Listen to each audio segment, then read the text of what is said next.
Welcome, ladies and gentlemen, to another edition of USPBL Baseball. My name is Rich Borland, and in just a moment, I'll be joined by my broadcasting partner for today's Sunday matinee contest, Mr. Luke Hammett.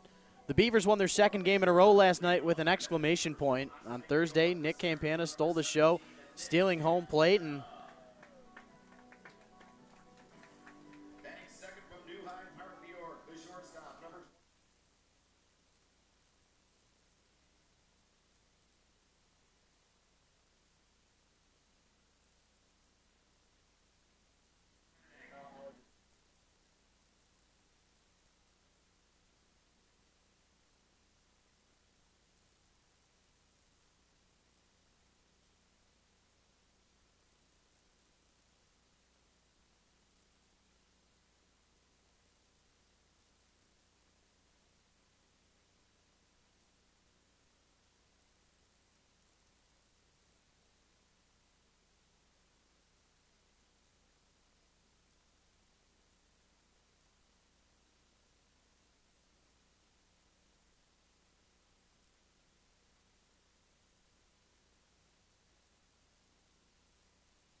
welcome, ladies and gentlemen. Rich Borland, Luke Hammett with you here. Sorry for some of the difficulties, but we were told at the last second that there is, in fact, a different starting pitcher for the Utica Unicorns. We're getting ready for the national anthem, and when we come back, we'll talk some baseball.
And there you have it, ladies and gentlemen, our nation's anthem. And as we're getting ready for baseball, weren't sure if we were going to be delayed any longer, but the rain has subsided at least for enough to play baseball in between the lines. The field getting kept dry as possible.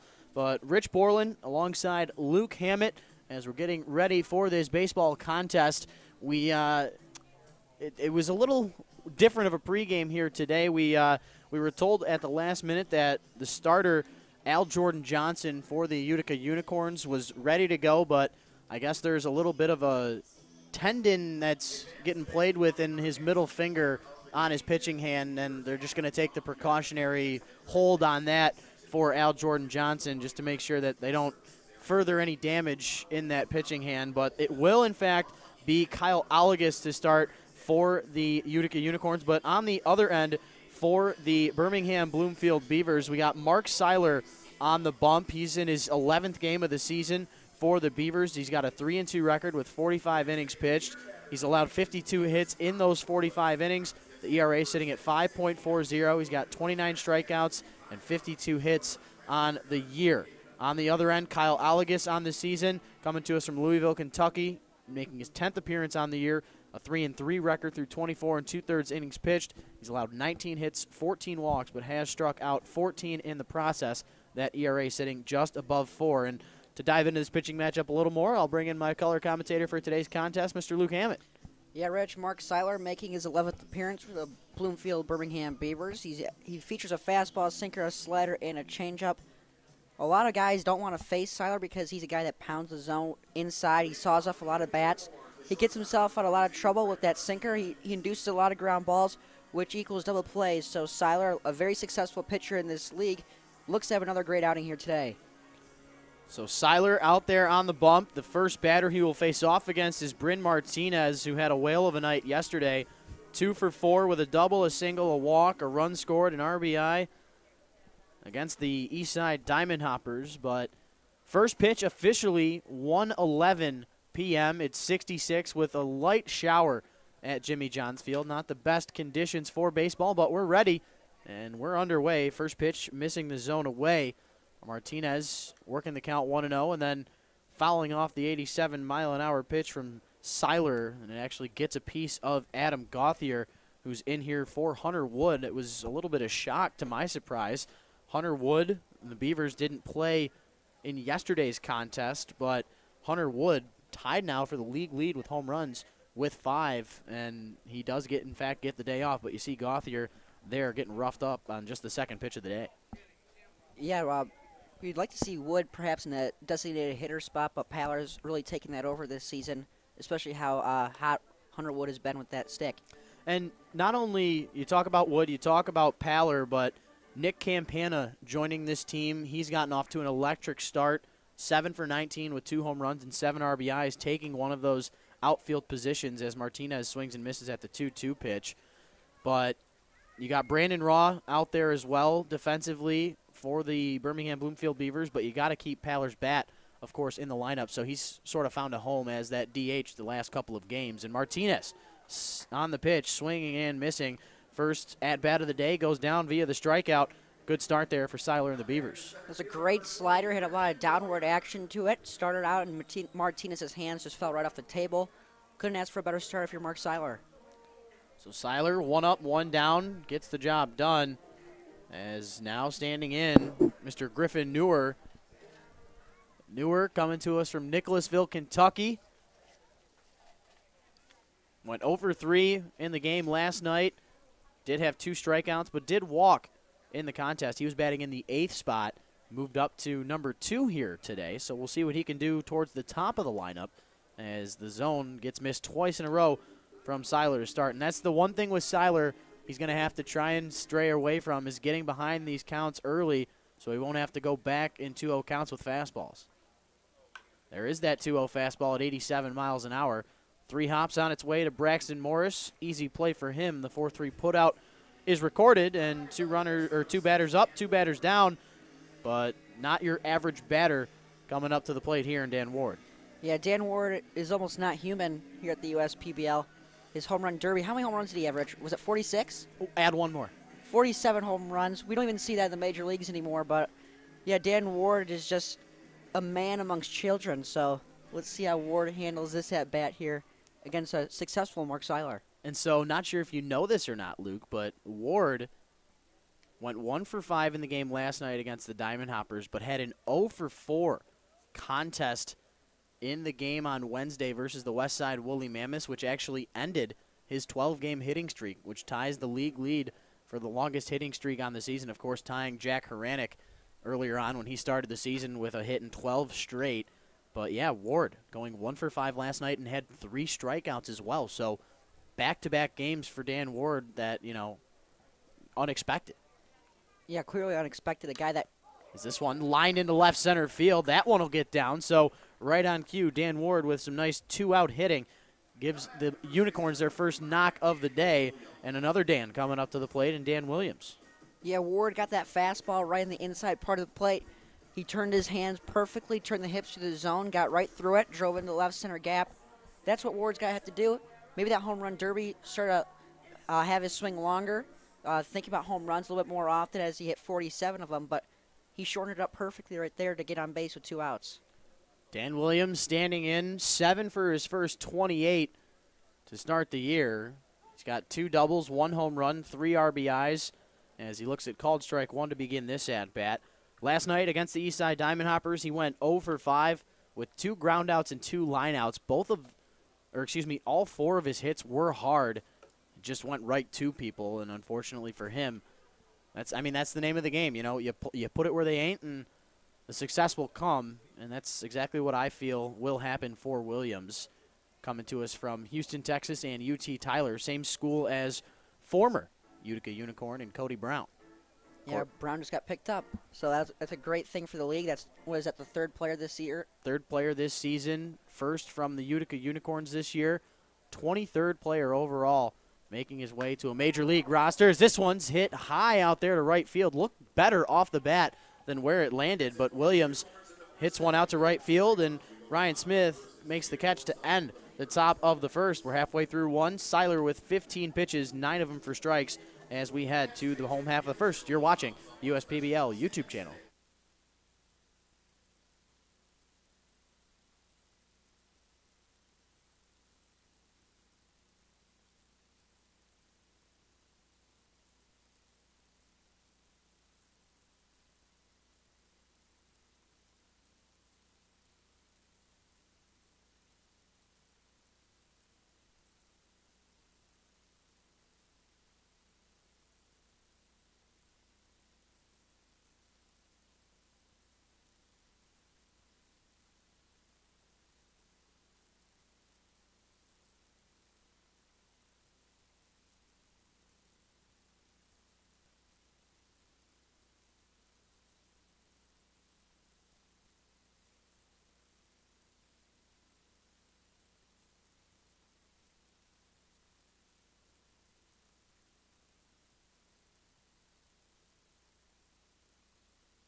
To the home half of the first we go. Rich Borland and Luke Hammett with you.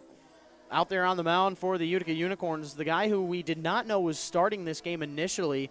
Originally it was Al Jordan Johnson, but we were told by Evan Trout, one of our baseball operations staff, that there was a little bit of a tight tendon or something in that middle finger on the pitching hand for Mr. Jordan Johnson.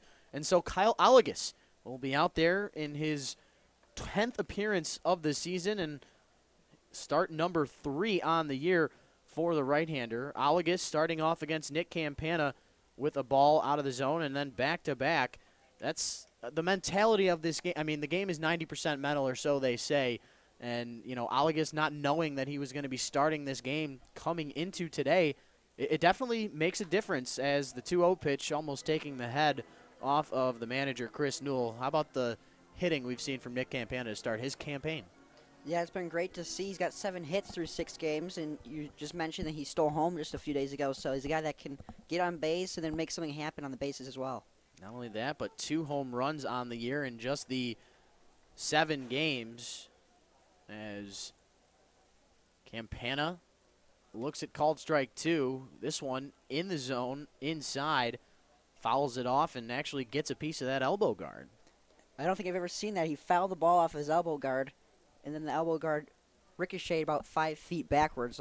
So I guess there's a first time for everything, Rich. I did see last weekend Brandon Raw swung and missed, and his guard fell off, but not when a guy made contact. Either way, weird scenario, as Campana fouls off the fifth pitch of the at-bat and keeps the at-bat going. But you see Allegas out there ready to go at a moment's notice. He is a bulldog out there on the mound who throws a lot of strikes, of course, coming to us from Spalding University. This ball hit for a ride out to left field, but that's kind of the story that we've noticed so far, is the wind is blowing in, and anything that kind of reaches up high in the outfield air kind of drops, and that's what we saw from Dan Williams as well as Mr. Campana right there to start the home half of the first. Yeah, Campana just missed it. That was a little bit off the end of the bat.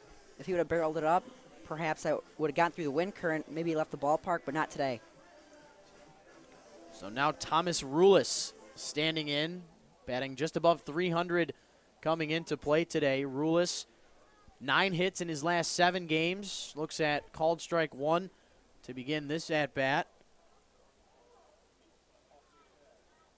Rulis, the 2017 USPBL batting title champion, trying to help his team out here with a line drive out to right center field. This one's going to get down.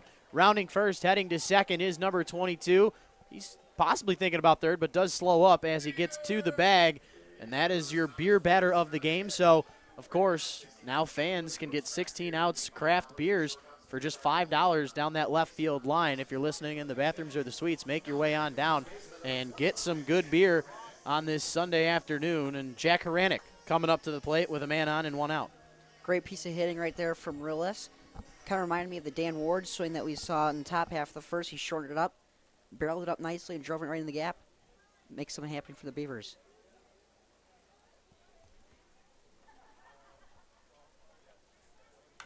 This ball hit high into right field. All out there is Guzman. Looks like he's going to get called off by his right fielder, Mr. Elliott, but he ends up not making the catch. Sliding in just safely, too, is Haranek. You have to give him a double. That was not an error because it did not make contact with the leather. So Haranek and Rulis going back-to-back with a couple of doubles, but with that indecision and possibility of a catch, Rulis can only get to third.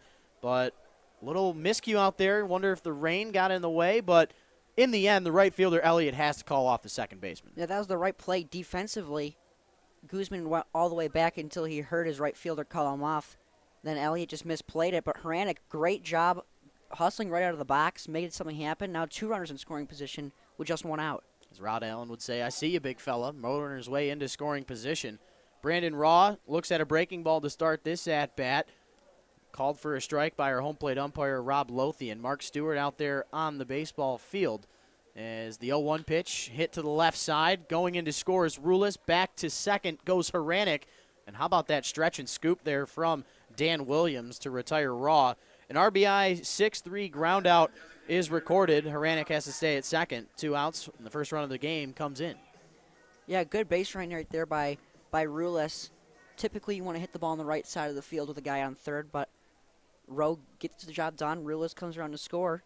Early 1-0 lead for the Beavers here in the first. So now standing in the Ivy Leaguer, Mr. Paller. Now here's the thing. We mentioned how he's transitioned from second base at the beginning of the year to left field a little bit past that. And now in the last couple of games, he's been the designated hitter. Luke, he had 8 hits in the 7 games before the last 4 games, but he only has 1 hit in his last 4. Yeah, that's the game. Sometimes you're hot, you get on a good streak. Seems like the ball is about 15 feet big, so sometimes you're going to hit the heck out of the baseball. Some days you're just going to keep missing it. So it's the name of the game. You just got to keep going, keep swinging the bat. There he goes, swinging the bat on the 1-1. Nice pitch from Oligas. Too far inside on the hands of Paller, and all he can do with it is hit it foul near that first base dugout where the corns lay. Infield, outfield at normal depth. Luciana in left, Newer in center, Elliott in right, Ward at the hot corner, Bryn Martinez, Adrian Guzman up the middle. Haranek thinking about third, but nice job from Austin Ledoux to keep that one around him. Maybe if it went over to the right side instead of the left, Haranek would have broke. Yeah, with Power standing in the left batter's box, so that made the throw a little bit difficult for Ledoux. So Haranek playing it safe, staying at second. He trusts Power to get a base hit here so he could come around and score. Paller working the count, even at 2-2. Oligas with the pitch. That one a fastball at 90 miles an hour, missing low. Another good eye from Paller to work the count full, and that's the first one we've seen all afternoon. Yeah, Haranek will be on the move here. He will? No, he won't. Outside pitch misses. If there was a force out, yes. Good call. But now that first base spot is open, as Paller fills it with the payoff pitch walk. Runners on first and second, 2 outs, and Adam Gauthier coming up to the plate. Had a grand slam back on the 14th against the Eastside Diamond Hoppers. Looks at a ball to start the at-bat, and got to be careful if you're Olagus. You had a good start getting Campana, but then back-to-back doubles leading to that ground out. The walks always hurt, keeps the inning alive. If Gauthier can get a base knock, at least one will score. As he looks at another pitch, this one out of the zone as well. Breaking ball variety there from Olagus. It's 2-0. Yeah, you like to see Olagus get on the mound and start the at-bat really early, just keep going. But, you know, there's a point where you got to slow things down, take a walk around the mound, get your composure back together. This ball taken to the opposite field. Out there is Dan Elliott. Looks like he's got a beat on it. Makes the catch this time around and gets out number 3. The Beavers get a run on back-to-back doubles from Harulis, Haranik, and then the ground out from Brandon Raw. We head to the second. Beavers out in front 1-0. You're watching the USPBL YouTube channel.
To the top of the second we go. Rich Borland, Luke Hammett on the call with you. Drew Kell up in the booth helping with the score. As Austin Ledoux makes his way up to the plate for the first time today. Was over 3 last night as he was the right fielder transitioning to catcher this afternoon. In last night's contest, went over 3 with 2 strikeouts but did have a walk. Second pitch swinging and missing is Ledoux. Count evens up at 1-1. Ledoux coming to us from Hastings, Minnesota, but he has been used to the state of Michigan, coming to us from Mr. Kell's college, Grand Valley State in Allendale. In his time there, in his 2 seasons that ended his college career in 2017 and 18, a combined .376 batting average in 101 games and 403 plate appearances, 128 hits in his time there with 30 doubles, 11 home runs, 69 RBIs, slugging percentage of .591, and look at that. Fourth pitch of the at-bat, Ledoux doing his best with that 2-strike approach, taking one the opposite field. A leadoff single for the Corns, second hit of the day for them. But when you can get the leadoff guy on base, possibilities are endless. Yeah, but typically not against Seiler because he's got that sinker. He induces a lot of ground balls. This is kind of where Seiler's the most comfortable with a guy on first base. This is where, if you are Dan Elliott, you're going to be sitting on that sinker coming at you, then starting in the inside part of the plate. So, Elliott, you got to shorten up your swing and take advantage of it. This one nowhere near the zone. Elliott doesn't even have to lift the bat off of his shoulder. Elliott, in last night's game, he had a great outing. 2 for 4 with a home run, a single, obviously a run scored, but did have 2 RBIs in the process. Coming into today's battle against the Beavers with a .214 average, 2 home runs on the year, looking for his 10th hit of the season. Seiler out there on the bump, the 2-0. Fastball at 88, swung on and missed. Elliott brings his count to 2-1. Mentioned how the weather has been a topic of conversation all day long, and as of right now, it looks like it's scattered throughout, but doesn't seem to have a moment in time where it's going to be too much for this field to handle. So we're hoping that we're going to be able to get this game in, but not only that, without any more delays. As the runner on first is Ledoux. Elliott at the plate, batting from the left side. Seiler the pitch, changeup away. Elliott with a good eye. That one right on that black. Could have went either way. Yeah, I don't know how Elliott laid off of it. When there's 2 strikes on you, you're taught to, protect the plate, swing at anything close. That one was just hair off the dish. And that one ends up missing as well, and works the count, works the walk. First 2 men get on base for the Utica Unicorns to start this top of the second. Not what you want if you're Seiler and you're praying for that double play. Yeah, he deuces a lot of ground balls, so again, if you're Luciano here, you're sitting sinker or slider. Those are his go-to pitches with guys on base, so Seiler again has to work himself out of a jam. Yeah, Luciano playing in his 4th game with these Utica Unicorns. Only his 2nd start on the season. In his 3 games, he has 1 hit and 6 at-bats, but his 1 hit, a 3-bagger, something a majority of the guys in this league can't say that they've done. So you can tell speed, a factor of his game. Coming to us from Oakmont, PA. Yeah, this is a really tough ballpark to hit a triple in because there's not a lot of big alleyways out there.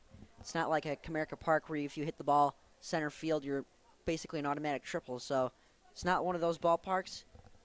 So you got to have some big-time speed, and that's what Luciano features from the right side of the batter's box. Yeah, Luciano down in the count quickly, 0-2, looks at ball 1. He comes to us from Geneva College. Seiler desperately looking for a strikeout or a ground out if he can get it. Last thing you want to see is a 2-strike base knock. We already have 1 of those with Ledoux. That outside corner gets painted the black, and Luciano on that 1-2 pitch cannot pull the trigger. He goes down, victim number 2 of the day via the strikeout for Seiler, but out number 1 here in this second. It's a big out. That's a great fastball on the outer edge. It had a lot of late life to it. Looked like he was about to be outside, and then at the last second snapped back in. Great framework right there by Gauthier behind the dish. So get some help from his catcher. It's a big out number 1. Now Seiler, all the weight's on his shoulders to get a ground ball here. The only problem, right on cue. This one hit out to right center field, fairly deep. It might be enough to get the runner Ledoux at 2nd to 3rd, but he does not get there in time. Nice rifle out there from Campana to keep Ledoux at 2nd base. Conley, first pitch swinging, is retired on the fly out to center, and the Unicorns will get through the order in these first 2 innings as Adrian Guzman stands in. Was 0 for 4 last night with a couple of strikeouts and a ground out into a 6-4-3 double play. So an off night offensively for Guzman, but he is, of course, known more for that leather, even though we had that issue in between him and Dan Elliott back in that bottom of the 1st. Yeah, Guzman's not here for his bat. He's not in that lineup to be, hitting 4 home runs, hitting 300. He's there to clean things up defensively, and that's what he's done all season. He's probably, in my opinion, the best infielder that we have here at the USPBL. Yeah, between him, Kevin Watley, I mean, those two, you could go all day long with the glove. The 1-0 pitch hit up the middle over to the shortstop, Rulis. The underhand flip to Morris. Guzman records out number 3 with the fielder's choice, and we head to the home half of the second. You're watching the USPBL YouTube channel.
welcome back, ladies and gentlemen. Rich Borland, Luke Hammett with you. We're through an inning and a half. Birmingham Bloomfield Beavers with a run in the first off of doubles from Rulis Haranik. And the ground out from Brandon Raw drove in the first run of the game. Unicorns get through their lineup in the first 2 innings, but can only muster up 2 hits. Singles from Dan Ward and Austin Ledoux. It'll be Seth Freed, Ryan Smith, Braxton Morris, the 7, 8, 9 hitters for the Beavers to start this home half of the second. First pitch, swinging is Freed. Fouls it off out of play. Ala gets back out there for his second inning of work. This one fouled off as well, but better contact and to the opposite way. Freed quickly down in the count, 0-2.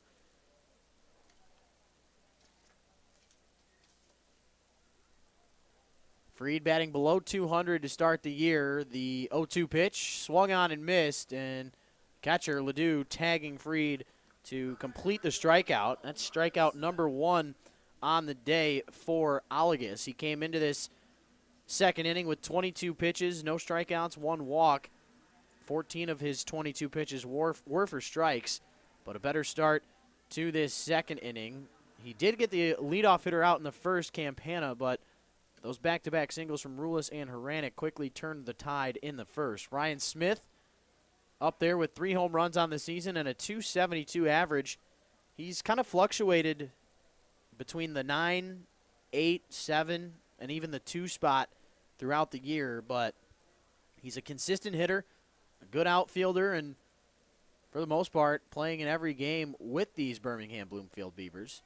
Looks at 2 straight pitches, 1 for a fastball, 1 for a breaking ball, neither of them getting the zone, and Smith working a good 2-0 count to start his first at-bat. Yeah, Smith is a guy where you can put him anywhere in the lineup and you feel comfortable with him there, so that's why Chris Newell has been bouncing him around a little bit, so Smith very comfortable wherever he's at. 3 straight to Smith that missed the zone. And a good at-bat thus far, but Alagus desperately trying to fight back in this count. The 3-0. Fastball called strike by Mr. Rob Lothian. So Alagus finds the zone again after the striking out leadoff play to Freed. Braxton Morris looming on deck. Smith trying to earn a walk or maybe get a good 3-1 pitch to take for a ride. But the breaking ball, love the deuce there from Alagus. He fools Smith. I don't think any of us were expecting a breaking ball on the 3-1 pitch, but he brings it, and maybe he'll try and go after it again. It's a sign of confidence right there from Alagus. There's that breaking ball once again, and it's rolled over to the left side. Dan Ward with the throw over to the other Dan at the other corner. He has to take a step to the left and catch that ball in foul territory as it was thrown to the left side of the bag, but in the end, the Dans get the job done. Yeah, Dan Ward is a little bit of a kind of a shaky throw there, but understandable with the infield being wet. So, yeah, Dan Elliott's been having a rough day over at first base. It's going to be a really hard day for him out there. He's gotten the job done. He's stopped a couple in the dirt and then the one off to the side. But, yeah, that's something that these hitters will have to take advantage of. You know, if you hit a slow roller in the dirt or in the grass, you got to bust your tail out of that line because you know that the throw won't be perfect. And if you're caught lollygagging down that line on a ground ball and the ball's overthrown, you're definitely going to hear it from your manager. As the 0-1 pitch swung on by Morris, caught out there in center field by Newer. And we are through 2 innings at Jimmy John's Field. Beavers with a run in the first, give them the 1-0 lead. You're watching the USPBL YouTube channel.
To the third we go. Rich Borland, Luke Hammett with you on this Sunday Fun Day afternoon contest.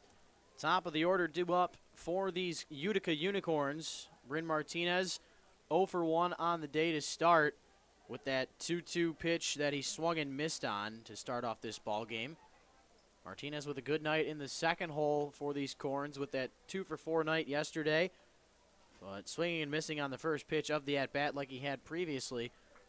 Down goes Martinez to start his second at-bat. Martinez coming to us from Quincy University in Southwest Ranches, Florida. Quincy in the 2016 season with a .336 average as he helped Quincy out that year. Quickly down in the count, 0-2 on the verge of strikeout number 2 is Martinez. Seiler not messing around here to start this third inning, but on the 0-2 pitch, the elevated fastball misses the zone. Good eye from Martinez. He's locked in. The 1-2 pitch inside, so far inside. I thought that one almost got a piece of him, but it just missed that pant leg of the starting shortstop. Count even at 2-2. Seiler, the windup, the pitch, two-seamer, changeup, excuse me, outside, and that one misses as well. We've seen a couple of those pinpoint changeups from Seiler on the left side of the strike zone against lefties that have just gotten called for balls. Payoff pitch rolled over to the right side of the infield. Braxton Morris over to Haranek for out number 1. That is the second time he's been able to make a play here this afternoon, and it was against the man coming up to the plate, Mr. Griffin Newer, back in the first for out number 2. Yeah, one thing I noticed about Seiler's start here, Rich, is that all season long we've seen Seiler go from the stretch, and that's because he had control issues with on the start of the year, so Justin Orndorff switched him moving to the stretch, and we saw a lot of great control out of him, but now we're seeing him switch back to the windup, so I wonder what the reasoning is behind that. More comfortability, maybe something he's more used to, as the count goes to 0-1 on Mr. Newer. Newer evening the count at 1-1 with that ball. Was over 3 last night in the 8th spot with those 2 strikes. The Unicorns coming into action today in last place at 13-15, 4-6 in their last 10, 2 straight losses, and then the polar opposite for the Beavers, 14-13 on the year. They are coming off of 2 wins already on the weekend and 6-4 in their last 10. Count 2-1 on Newer. There's that 2-1 breaking ball. Looked to be the slider, the go-to slider that Seiler will throw in any count. Count even here at 2-2, and so many possibilities for Seiler with that 5-pitch arsenal. The 2-2, this one, 75 miles an hour. Looked to be the curveball. It just didn't curve. Yeah, I would go back to the slider here on 3-2. I mean, we've seen it on a 3-1 count, so Seiler definitely has the confidence to do it. That's his go-to pitch. That's his best pitch. Instead, goes with the fastball that misses, the tailing two-seamer, missing high and away. That's walk number 2 on the afternoon for Seiler, and Dan Ward comes up to the plate already 1 for 1 with a single in the first.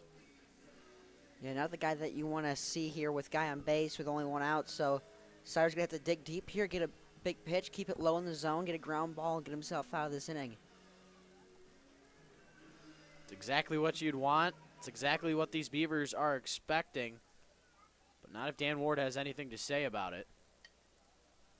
Seiler, first pitch, outside corner, missing with the slider at 81 miles an hour.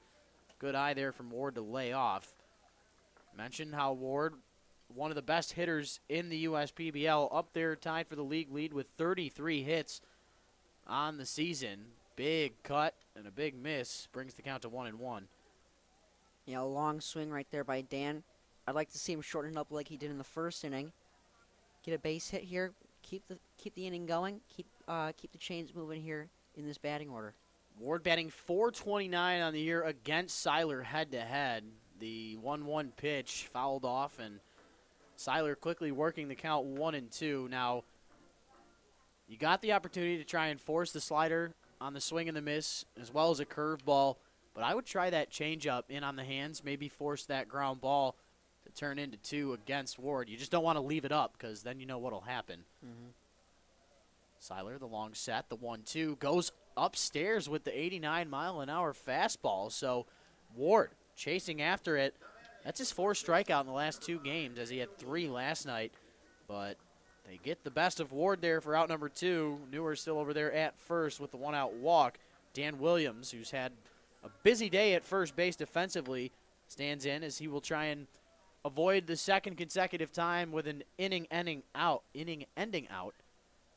As he flew out to Ryan Smith to end the first, as this one out to Smith again on the run, tries to make the diving catch, but he cannot. Williams getting the best of him there. Rounding third, headed towards home is Newer, and he comes in to score an RBI double for the first baseman. Gives the Corns their first run of the game, and we're all knotted up. Yeah, great swing right there, but even better hustle out there by Ryan Smith. Dan Williams put a great swing on it. The ball was hooking away from Ryan Smith out in right field, so the only option that he had was to make a full-out dive for it. Just came up a little bit short. Williams ties the game up at 1 here in the third, excuse me. So now here comes Austin Ledoux. Led off the second inning with a single. With the double from Williams, he keeps this inning alive. First pitch swinging is Ledoux early on that one and fouls it off to the left side. With Seiler out there on the mound, he had 32 pitches through the first 2 frames. 2 strikeouts to 1 walk. Seiler coming off of a tougher start in his last outing, as this ball getting away from Gauthier for a second, but keeping it in the vicinity. Seiler had made the start back on July the 15th, and he only went 2 innings, allowed 4 earned runs, gave up a couple of home runs in that process. 7 hits in that 2-inning stretch. Did have 4 strikeouts, but it was tough because, and I'm sure they're listening with him on the mound here today. His parents were in attendance, and it was just not the outing that they had hoped for, but hoping to get some help here in this one. The 1-1 pitch nubbed off the end of the bat over to first base, and just getting it in the nick of time. Great play from Braxton Morris to get that ball over to Hranek in the nick of time, and Ledoux is retired for the 3rd out of the inning. We head to the home half, all knotted up at 1. You're watching the USPBL YouTube channel.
To the home half of the 3rd we go. Rich Borland and Luke Hammett, your broadcasters for today's game. Nicholas Campana standing in to start this home half of the 3rd. 1-0 pitch, grounded over to the shortstop, Mr. Bryn Martinez. And for the 2nd time today, Campana is retired, this time via the 6-3 putout to start this 3rd.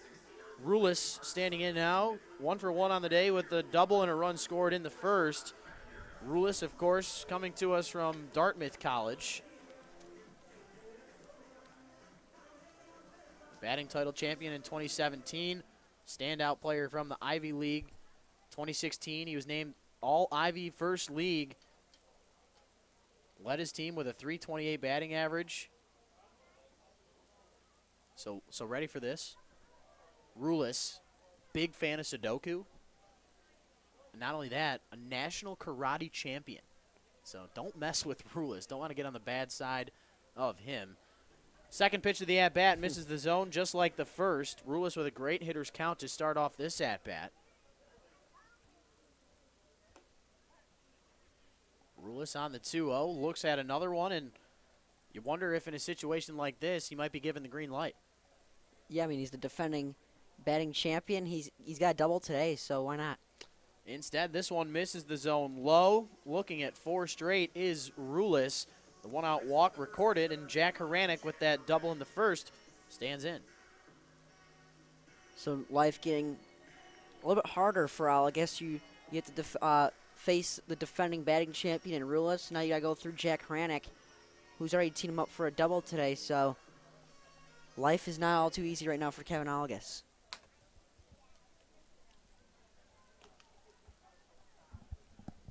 So Haranek, second at bat, looks at a called strike, the breaking ball that floats over the heart of the plate out of that right hand of Algas.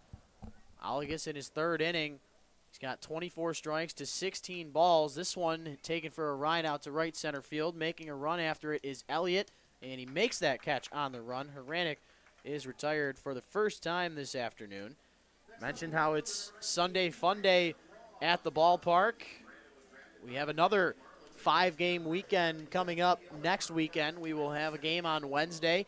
The Mammoths and Hoppers will be in action, East Side versus West Side. It'll be another winning Wednesdays, and it's actually Woolly Wonka night at the ballpark, presented by Noodles and Company. Thursday, we'll have the Beavers and Unicorns in action, a rematch of today's game. It'll be that Thirsty Thursday game. Also, Zombie night, always one of the better nights at the ballpark. There'll be face painters helping out, creating the scene for everybody. I'm sure you'll be down there as well, Rich, getting your face painted. Yeah, no, definitely not. Brandon Raw, good swing on the 1-0 count. Hits one right to Bryn Martinez, though, the shortstop, to line out to get the inning underway, or out of the way, I should say. Rulis with that one-out walk goes unscathed. We head to the fourth. You're watching the USPBL YouTube channel.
Welcome back, ladies and gentlemen. Rich Borland and Luke Hammett with you. First pitch swinging is Dan Elliott over there to the hot corner. Haranek drops down into that technically goalie position. Just has to block it, keep it in front of him. That one was hit for a nice shot there off the bat of Elliott. He's retired for the first time today as he walked back in the second inning. The 3 unassisted putout is recorded. Joey Luciana standing in 0 for 1 on the day with a strikeout.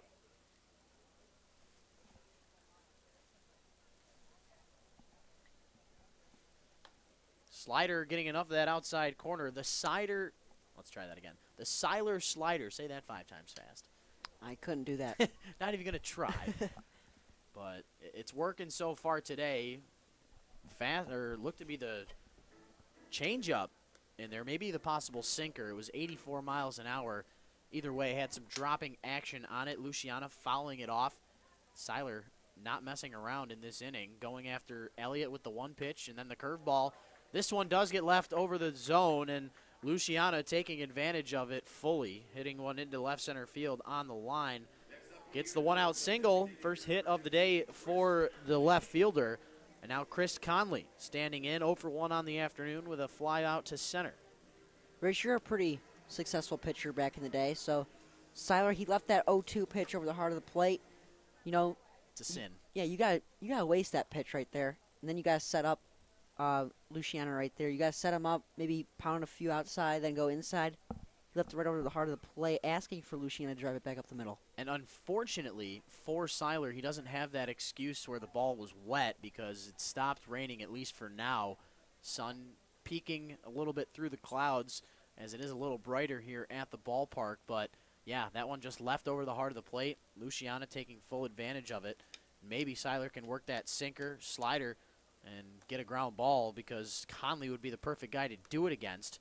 Doesn't have a lot of speed coming out of that left-handed batter's box, and this is a guy who gets on base more than most. Checking over some of these flight scope stats, Conley with the highest base on balls per plate appearance in the league at 23% of the time, so he gets a walk nearly a little more than a fifth of the time. Do you like to see, Billy Bean, a money ball? But can he get on base? Yeah, this guy would definitely be on that team, that Oakland A's team. The count 2-1 on the Derby, New York native. Coming to us from Canisius College. This ball hit out to center field. Campana shading that sun with the leather. And he makes the catch for out number 2. Second time in as many at-bats. Conley flying out to center field for the second out of the inning. That's a big out there. Now he's got to go through Guzman a little bit here in that 9 spot. This is a guy that you want to get out so you don't turn this lineup over. Yeah, and no offense to Adrian Guzman. We talk about how he's more known defensively, but the difference between Guzman and then a guy like Bryn Martinez, Griffin Newer, and Dan Ward, it's almost night and day. Guzman, first pitch, looks at a fastball right down Broadway. Down the count he goes 1-0. He grounded out into a fielder's choice that ended that second inning where Dan Elliott was thrown out via the 6-4 putout. Guzman batting below 170 on the season. That sinker missing the zone low. Good eye from Guzman to lay off and even this count at 1-1. He was 0 for 4 last night with the 2 strikeouts and the ground out into the 6-4-3 double play. So he'll take anything off the bat. And there it goes, lining into center field, right on cue. That's a tough spot there for Guzman, or for Seiler, I should say. And we'll see what it turns into as we turn back over to the top of this order. Great job by Guzman. He got his hands quickly through the zone to be able to turn on that outside fastball. Blooped it right over the third baseman's head. Now he's going to turn the lineup over for Bryn Martinez.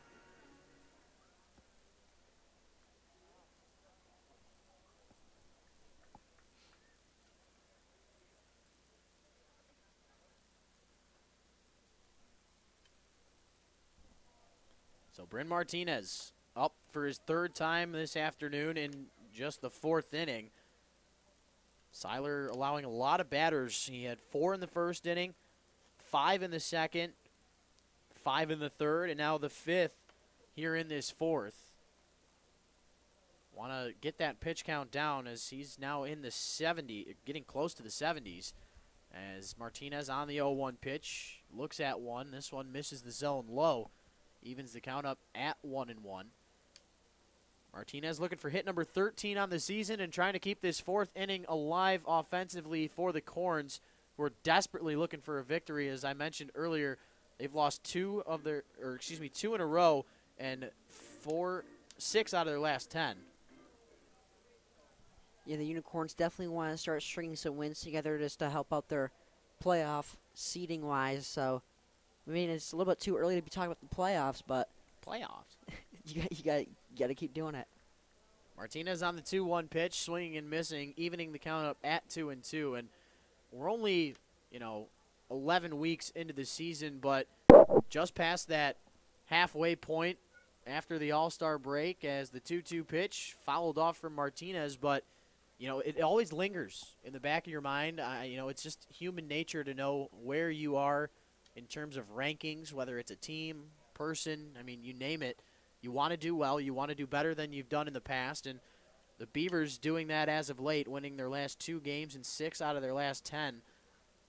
Trying to turn the tide around, both of these teams, trying to chase the Mammoths who sit in first place.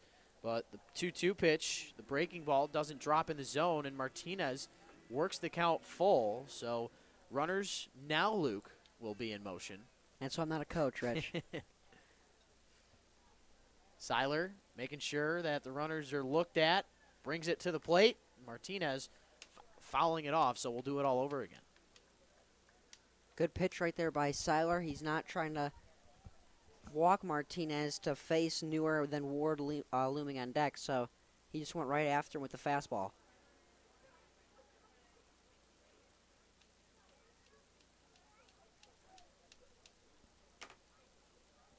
Seiler coming set, getting the sign from Gauthier. The look to second.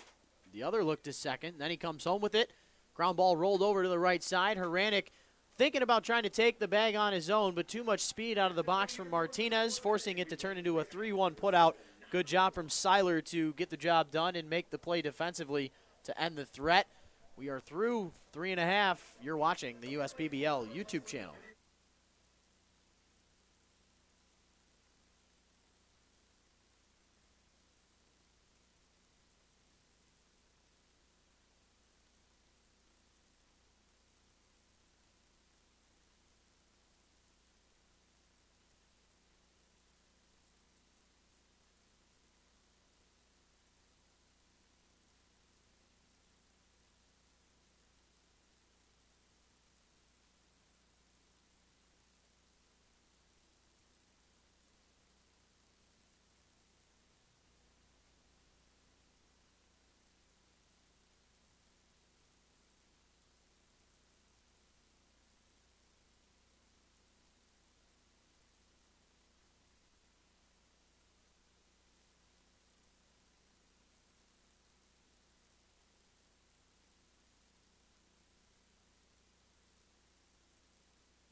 Welcome back, ladies and gentlemen. Rich Borland, Luke Hammett with you. It'll be Rob Paller, Adam Gauthier, and Seth Freed to start off this home half of the 4th inning.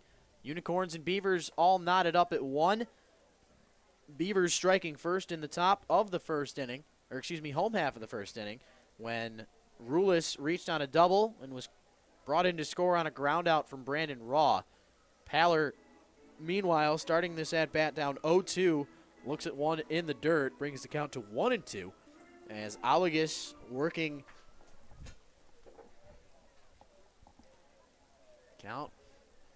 Paller trying to get on base for the second time today as he reached on the 2-out walk back in the first. The breaking ball missing the zone, evening the count up at 2-2.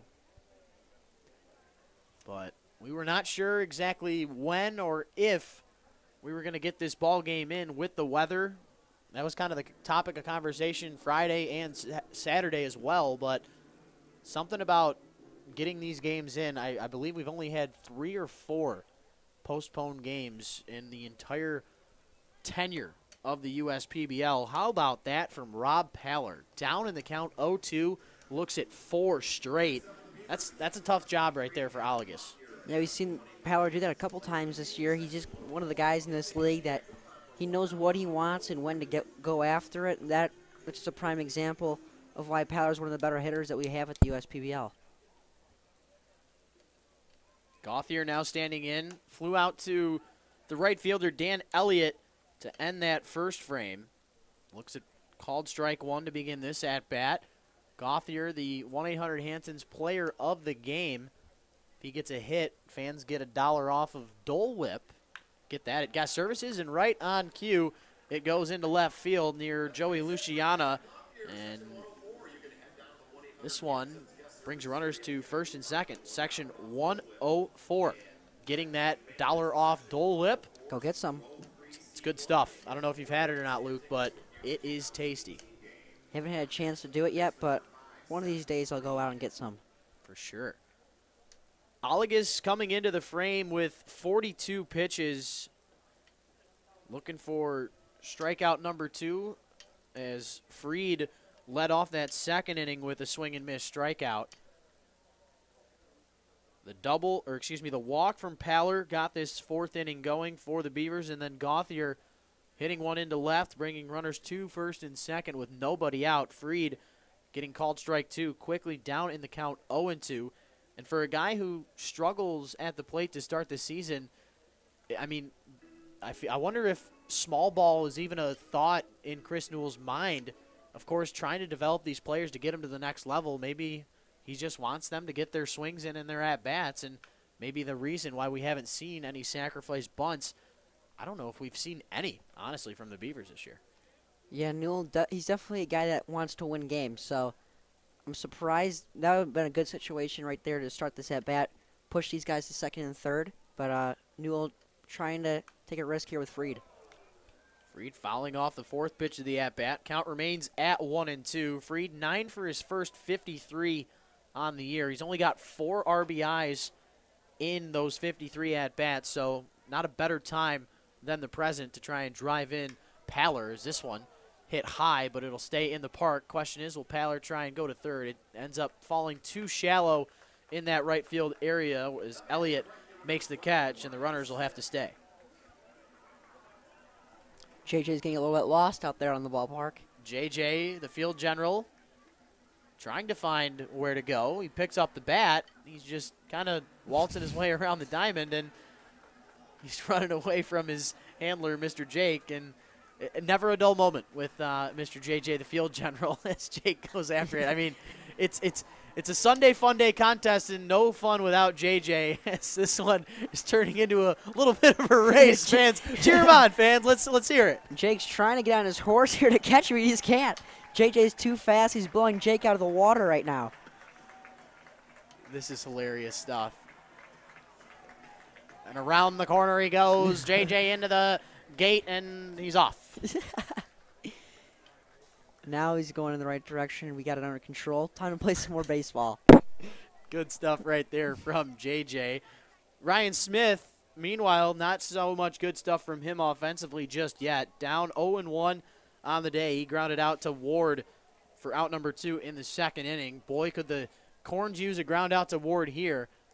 First pitch, breaking ball in the dirt. Ricochets off that right leg of Ledoux. And moving up with some speed is Paller and Gauthier, 2 guys who aren't necessarily known for their speed. Heads up base running, and you don't have to be fast to be smart. I know that you like to say Prince Fielder is probably one of the best at that. He's probably one of the best base runners that we had in the major leagues. Unfortunate end to his career, but Paller did a great job right there. Ball trickled a bit too far away from Ledoux. Paller did a great job taking off. On the 1-0 pitch, Smith looking at ball 2, so quickly Allegas trying to fight back in this count. Breaking ball, and that's what we've seen a few times here from the right-hander. When he doesn't get the fastball working, he goes to that breaking ball, and and it is, in fact, getting a little bit of the zone. So we'll see maybe some more breaking balls from Alagus as this game continues on. The 2-1 instead, fastball at 89, fouled off, and Smith, after seeing that breaking ball, out in front of that fastball and nubs it off the end of the bat. Yeah, you mentioned throwing that curveball when he's down in the count, and I think it's throwing a lot of these Beavers off because I saw Freed, Alagus started him off with a 0-1 curveball, and Freed was completely out in front of it, so he's definitely playing with these Beavers' minds right now. This one looks to be the changeup in the dirt at just 77 miles an hour. Smith works the count full. There is the base open at first. Braxton Morris looming on deck. Alagus, the set, the pitch. This one fought off into right. We'll have a play at the plate. Out there is Elliott making the catch, rifling it to his cutoff man, and this one goes through. And just sliding in safely is Paller. And not sure if Elliott gave everything on that throw. I believe he could have had a little more on that. Yeah, he didn't line it up perfectly. He stood right underneath it, but when you're an outfielder, you want to when there's a guy on third, you want to take a route to the baseball, line yourself up for a strike to home. Elliott just kind of stood underneath it, never really built up to a big-time throw, and that's why Power scored with ease. Yeah, you described it perfectly there, Luke. I was expecting a rifle and maybe a little crow hop from Elliott, but he kind of just tossed the ball in. Not sure if he thought there were maybe 2 outs, but in the end, Paller comes in to score what would be the game-winning run if the score remained the same throughout. This one, Morris standing in there, looks at ball 1 to begin the at-bat, and then takes a big cut on the 1-0 fastball that was elevated. He didn't get anything out of it, though. Coming to us from Albertville, Alabama, same home as Cameron Coons of the Eastside Diamond Hoppers. Not sure if Coons had any reason why he came to this league. This one lifted out into left field over the ranging head of Joey Luciana, and an RBI double, stand-up variety for Morris. Nice job for him. That's just hit number 3 on the season, and he drives in the 3rd run of the game for the Beavers. It's 3-1. Alagus elevated a little bit too much in the fastball. A little bit of a tomahawk kind of swing right there by Braxton Morris. Drove it over the left fielder's head in Luciana. That's going to bring up the top of the order. Alagus really needed to get that out because now you got to go through Campana with Rulis looming on deck. So a tough out to get in Nick Campana. This is batter number 6 in the inning to face off against Alagus. Working quickly is the right-hander. Campana down in the count 0-2. And on the season, Campana, I mentioned, in just his 7th game with these Beavers, he's got a hit in every single game except one, and it looks like he will get another hit in this game. The 0-2 hit out there into left center field. Campana rounding second, thinking about third, but back-to-back RBI doubles from Morris and Campana give the Beavers a 3-run lead, and Campana with his first knock of the day. Yeah, Campana might have been able to stretch that into a triple, but he did a great job. I noticed it. It's the little things that get you through the day. He noticed his third base coach, Chris Newell, when he was rounding second, holding up both arms. We've seen it time and time again, guys running themselves out for the third out at third base when they just don't know, when they don't pick up the third base coach and they try to stretch it into a triple and they get thrown out. Campana did a great job of picking up Chris Newell as third base coach, holding up at second for an RBI double. Speaking of coaches, Willie Martin, the assistant manager of these Utica Unicorns, out there to talk with his starter. And remember, Alagus was not the starter going into the day. We were expecting Al Jordan Johnson, but he had a little issue with a tendon in his throwing finger, in his middle finger of his throwing hand. And we hope that he gets back quickly, but going into the night last night, he was expected to start today, but I'm sure he went out there, practiced a little bit, and ended up not being able to go. So Alagus stepping up and taking charge as Rulis looks at ball 1 to begin his 3rd at-bat of the day. No better start for the left-hander, Rulis with a double and a run scored in the 1st, reached on a base on balls in the 3rd inning, and for the 2nd consecutive at-bat, he looks at a 2-0 count. Reached on the base on balls in the 3rd on 4 straight. as Alagus finds the zone against Rulis on that breaking pitch. Count 2-1. Not a lot of wind here today. If it was blowing in earlier, but all the flags are down at the moment. Rulis looking at the 2-1 offer, getting enough of that outside black according to our home plate umpire, Mr. Rob Lothian. Number 22, even with the count at 2-2. Breaking ball, Rulis holds the stick back, and getting away from the catcher is that baseball, but staying at second base is Morris, not taking any chances to make out number 3 at third base. Runner will not be on the move right now, Rich. Am I correct? You are correct. Yes, no force out, no movement. The payoff pitch misses the zone. Rulis, for the second consecutive time, works a walk, and now Jack Haranek stands in with 2 runners on, and things starting to get away from Alagus here in this bottom of the 4th inning. There is an arm getting loose out in that right field bullpen for the Utica Unicorns, and it looks possibly is Jesse Stinnett out there. I'm pretty sure he pitched in the game last night against the Diamond Hoppers. Haranek, first pitch looking, a breaking ball from Alagus, and he's sort of counterintuitively going with breaking balls in fastball counts and vice versa. But the 0-1, there it is again. Haranek sitting on it. Instead, the line drive right to Luciana, and he's retired for the second time today. But the Beavers get 2 runs on 2 runs on 3 hits. There it is. We're through 4. They lead it 4-1. You're watching the USPBL YouTube channel.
To the 5th frame we go. Rich Borland and Luke Hammett, your broadcasters. Griffin Newer, Dan Ward, Dan Williams. A Griffin and 2 Dans leading the way to start this top half of the 5th. Beavers out in front 4-1.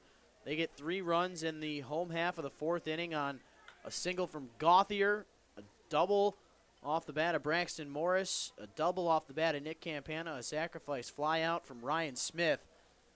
And the 3 spot, giving them that 3-run lead. Back out there for his 5th inning of work is Seiler. 71 pitches through the first 4 frames. This ball rolled over to the right side, and Newer, for the second time today, grounding out to that Braxton Morris for out number 1 to start this 5th inning. Dan Ward coming up to the plate, 1 for 2 on the day with a single and a strikeout. Yeah, we're seeing the strikeout numbers for Dan Ward start to climb up here. He's trying to. I've noticed that his swing is getting a little bit longer and longer each at bat. He's got to shorten it up, just like he did in the first inning when he had that single. He shortened it up and drove the fastball that Sutter delivered to him in the left center gap. We'd like to see Dan Ward do a little bit more of that. This one hit out to left field. Brandon Raw taking a few steps back, but then has to charge it in, and Ward on the first pitch is retired via the fly out to left field. A big fly, but not in terms of distance, in terms of height, as the second out is recorded in as many at-bats. Now Dan Williams coming up to the plate, a 1-for-2 day with an RBI double in the third and a fly out to Smith in right. But Seiler looking for his first 1-2-3 frame of the afternoon. It would be a big one, as he's now sitting with near 90 pitches, as the first pitch to Williams misses the zone away. Williams, of course, coming to us from UT Tyler, same school as former Unicorn Cody Brown. This ball back up the middle. Watch out, Mark, as that one will not allow Seiler to get his first complete 1-2-3 frame. Williams with his second knock of the day. He gets the first here with 2 outs in the top of the fifth. That's the third time that Williams has tagged Seiler for a really solid swing. That time, Seiler saw his life flash before his eyes right there as that one just popped right off the bat of Williams. But again, just another great swing from that 4 spot in Dan Williams. And I mentioned how he went 0 for 5 in the game last night, had 2 groundouts and 2 lineouts, but all 4 of the contact hits that he had were hard, as you just mentioned. Same thing in the day-to-day as that one popped up and gets into the third row at the ballpark. A fan getting a lucky souvenir. It's a little boy out there. Nice job, young man. Gets a nice round of applause. That's what it's all about right there, Oh, Mr. yeah. Hammett. It's great to see. You love to see it. Ledoux, meanwhile, down in the count 0-1. You don't love to see that if you're the Unicorns. Ledoux, though, 1 for 2 on the afternoon with the single to start off the second inning. Trying to keep this 5th inning alive offensively for the Corns. Seiler trying to do everything in his power to not allow that to happen. Ledoux, how about that? That 371 average at Grand Valley State showing into effect, but he hits that ball hard just like Williams had, but it goes foul down that left field line, just a bit out in front of it. And now Ledoux down in the count 0-2. If I'm Seiler, I'm thinking changeup, sinker, slider, or curveball. Anything but fastball after you saw him early on that one there.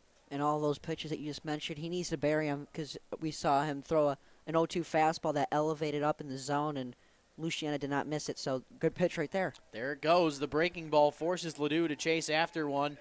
Third out is recorded. The single from Williams goes unscathed, and we're through 5 innings at the ballpark, or excuse me, 4.5. Beavers coming up to the plate with that 3-run lead. You're watching the USPBL YouTube channel.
To the home half of the 5th inning we go. The day is done for Mr. Olagas. He goes just the 4 innings, allows 4 earned runs on 5 hits, 4 walks, though.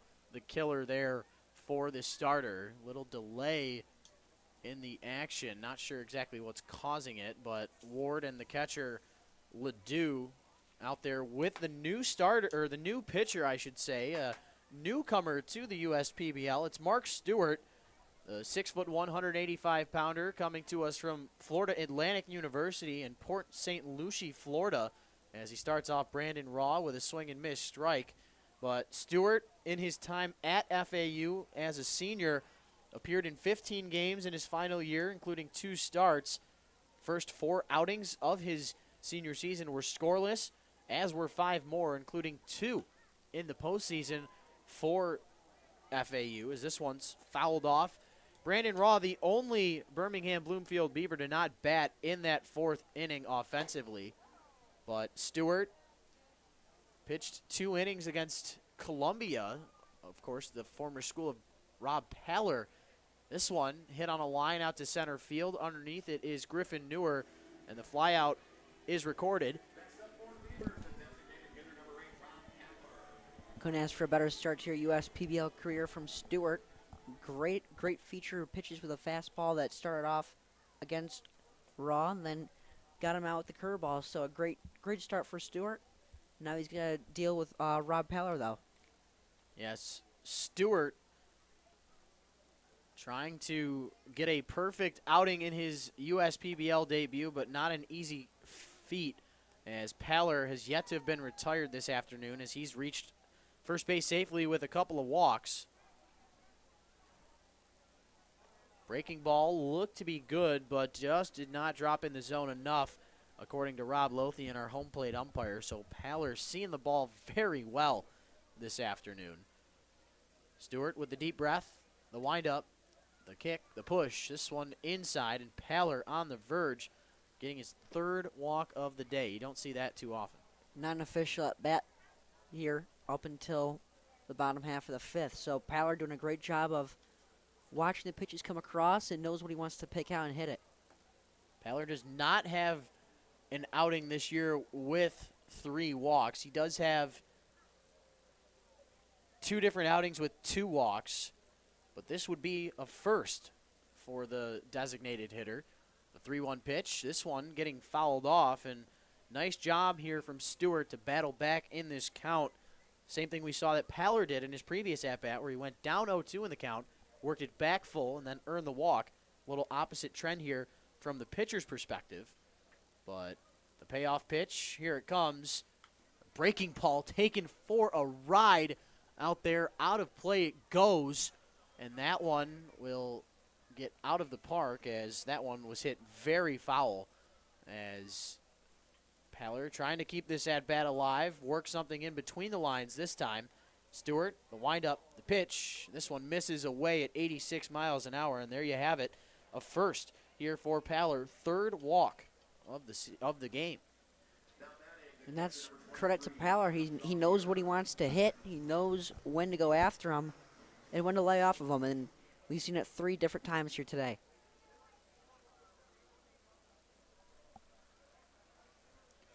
So now standing in, Adam Gauthier. He doesn't have any walks on the day, but he does have a single.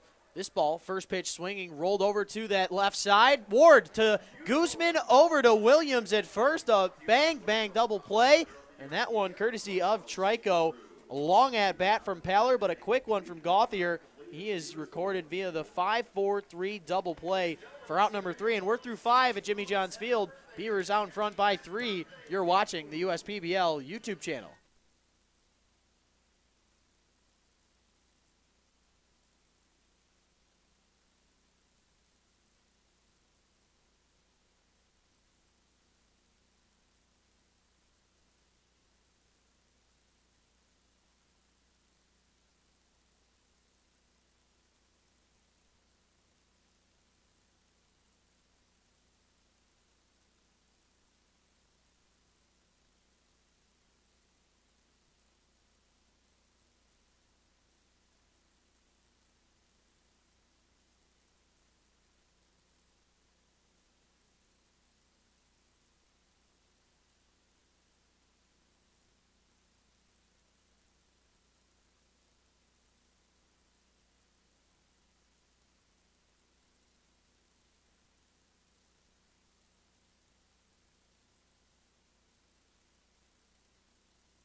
We are through 5 at Jimmy John's Field. 5 runs have came across the board, but 4 of them for the Beavers, just 1 for the Corns.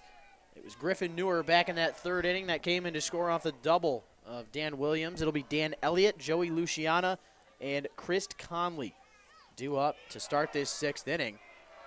Hearing some chants out here at the ballpark. Not sure if it's some fandom chanting Unicorns versus Beavers. That's what I would expect. But Seiler back out there for another inning of work. Seiler with 81 pitches through the first 5 frames. Does have 4 strikeouts on the day. Elliott on the afternoon. A ground out to Haranek at first, but he did reach on a walk back in the 2nd inning. Count 3-1 on the batter, looking for walk number 2, but instead he fouls off that 3-1 pitch. Out of play it goes, and he's worked the count full. Seiler desperately could use a leadoff out in this one. He got leadoff outs actually in every inning except the 2nd. So Seiler working well here with that 3-run lead. Arguably one of the better starts we've seen from him settling down, but he has faced off against a lot of batters in this game. That pitch count is high. So that one slides past the diving leg of Haranek, but it's foul, and no damage is done. Another lengthy at bat here against Mark Seiler. 3-2. You're not messing around here. You just got to go right after him. Let's see what he does. The windup, the pitch. This one misses away. That 87-mile-an-hour two-seamer turns into a leadoff walk for Elliott. 2nd walk of the day for the right fielder. And Joey Luciana standing in, had that 0-2 single in that 4th inning. Something we'll have to keep in mind here in this at-bat. Yeah, Luciana got an 0-2 fastball that was right across the heart of the plate where he did not miss and drove it right back up the middle. Seiler's got to do a better job of locating his pitches and knowing where he wants to throw them. That one for a strike. Luciana aggressively taking a cut on that one. And the main thing I want to bring up here, Luke, you got Seiler out here on the rubber with nearly 90 pitches now. Look at that bullpen out there in left field. The tarp is still covering the pitcher's mound out there. So this is Seiler's not only inning, but this is his game right now, even though that pitch count is up there. Yeah, he's been very effective, only allowing that 1 run across the board. It may not be pretty, but you know it comes down to how many runs, who's got more and who's got less. So Seiler's doing a great job of that tonight. And right on cue, another strikeout for Seiler. That is strikeout number 5 on the afternoon. But the main thing is being able to dominate your opposing hitters with runners on base. The Unicorns actually have one more hit than the Beavers in this game, but the Beavers with more extra base hits and doing it with runners on.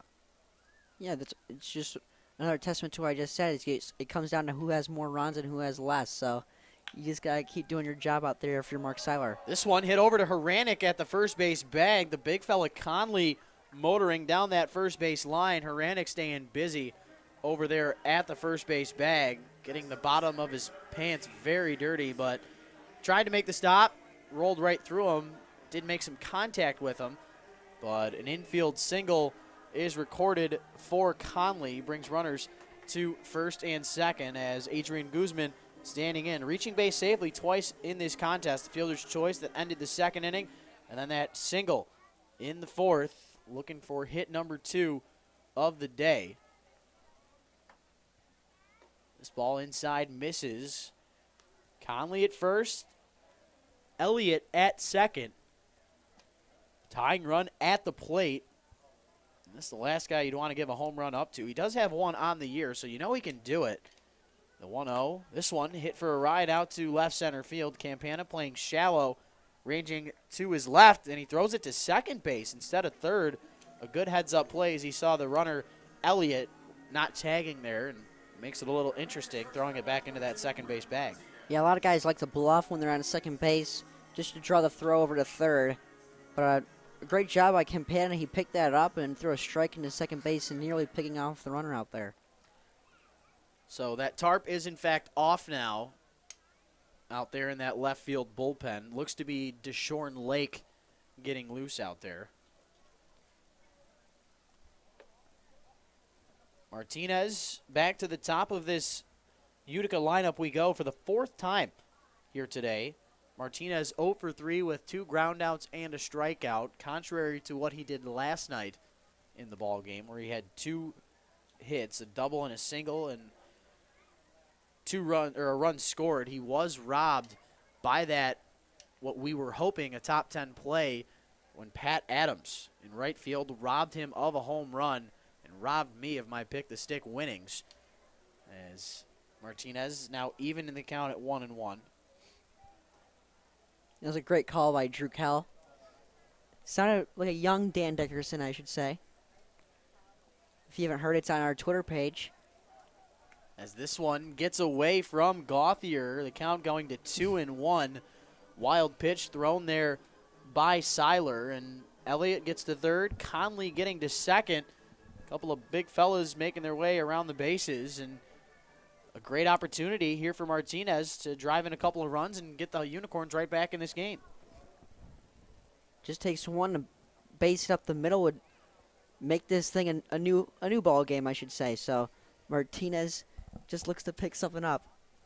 This ball hit hard over that first base side. Hranek staying very busy over there, and he gets the 3 unassisted put out for out number 3. The leadoff walk to Elliott and the 1-out single from Conley go unscathed, and the Beavers remain out in front by 3. You're watching the USPBL YouTube channel.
Welcome back, ladies and gentlemen. Rich Borland and Luke Hammett, your broadcasters. We're through 5.5 innings of play. Donald Goodson out there for the Utica Unicorns. He actually is on the roster for the Westside Woolly Mammoths, but with the lack of pitching that the Unicorns have had as of late, of course losing Cody Brown to the Seattle Mariners organization, we work as a team here at the USPBL trying to not only help everybody out, but get everybody some extra work, as Seth Freed leads the way for the Beavers to start this home half of the 6th. Freed on the day, 0 for 2 with a strikeout and a flyout. Donald Goodson on the year in the 1 outing, went the inning for the Unicorns back on July the 19th. ended up giving up an earned run on 2 hits. The run that came in to score, of course, was Nick Campana, where he had stole home plate, stole the show. It was a great thing for this league as Freed down in the count 1-2. Goodson rifling a 92-mile-an-hour fastball that misses just inside. Evens the count up at 2-2. Goodson was a big infielder for the Northeastern Junior College Athletics, so it says in our roster that he's a utility man, so he does play the infield a little bit. He can swing the bat. He had 40 hits in college. This one's caught out there in center by Newer. As he's only pitched in 2 games for Northeastern, so he went an inning and a third. So, yeah, Donnie Goodson just trying to make a name for himself on the pitcher's mound relatively to his infield days in college. So a little bit of everything from Goodson, the Detroit native. Getting out number 1 to start this home half of the 6th. Ryan Smith standing in now had that RBI sacrifice flyout in that long 4th inning where the Beavers put up 3 runs. And that's the difference right now. Smith, hello, look out. That one just a bit inside as he gets out of the way of that one. Smith working the count 1-0 to start. Smith was at one point a USPBL Player of the Week, so you know he's got the capability of putting up some big numbers, so not an easy guy to go through. Yeah, Smith he's your average prototypical baseball player. He's got decent speed out in the outfield and down the baselines. Hits for contact with occasional power. Does have 3 runs on the season. Or 3 home runs, I should say, on the season. This one won't leave the park, but it will get down. Out in the right center gap it goes. Smith jogging out there to first base, thinking about 3, but with that routine double, he gets a 1-out knock for the Beavers, and standing in now is Braxton Morris looking for his 2nd RBI opportunity of the afternoon. Yeah, Morris took Allegas for a ride to left field that ended up one-hopping the wall. Had an RBI double just a few innings ago, so Morris, another guy not too easy to go through in this Beavers lineup. Yeah, a new face, but does have a couple of hits in his first couple of games. Officially, Morris on the year as this one, breaking ball, getting away from Ledoux, but not enough to let Smith get to third base. Morris coming to us from Morehead State, where this year with the Beavers he's just 2 for 7. Does have the 1 RBI, looking for his 2nd. This one hit past the diving second baseman Adrian Guzman. This ball getting thrown towards home plate, but it's cut off by Dan Williams at first, and right on cue, Morris with that RBI drives in Smith, and the Beavers take a 4-run lead. Great swing right there by Morris. That's his 2nd consecutive at bat where he's put up a fantastic swing, this time driving it up the middle past the diving Guzman, letting Smith score easily. So the Beavers have really dominated this game right from the jump. Back to the top of the Beaver order we go, and Nicholas Campana had the RBI double in the 4th inning that drove in Braxton Morris. Looking to drive him in again.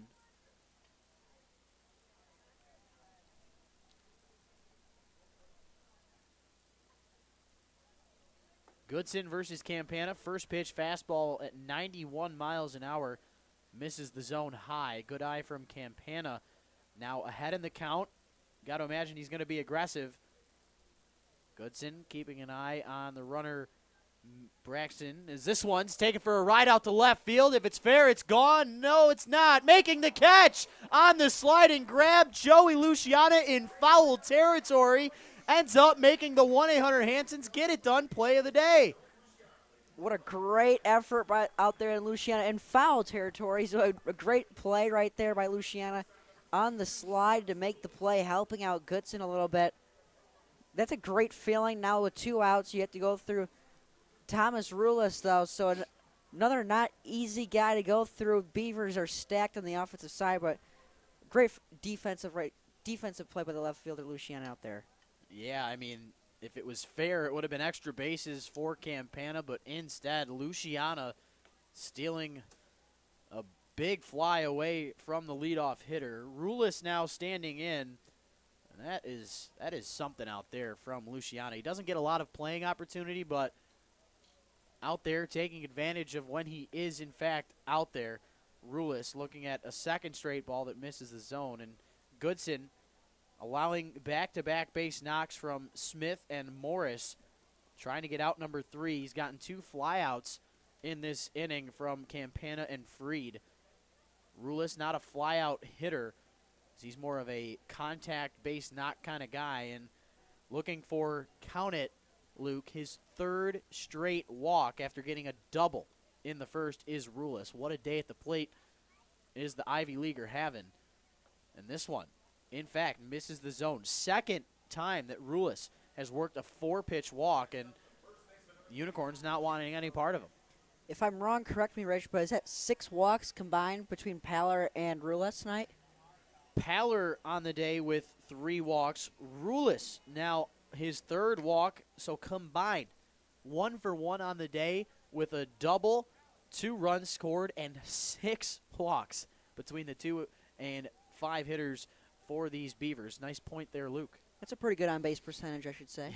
No doubt about it. Every single time those 2 gentlemen have reached the base safely. Haranek, meanwhile, reaching base safely in just 1 of his at-bats, the double back in the first inning.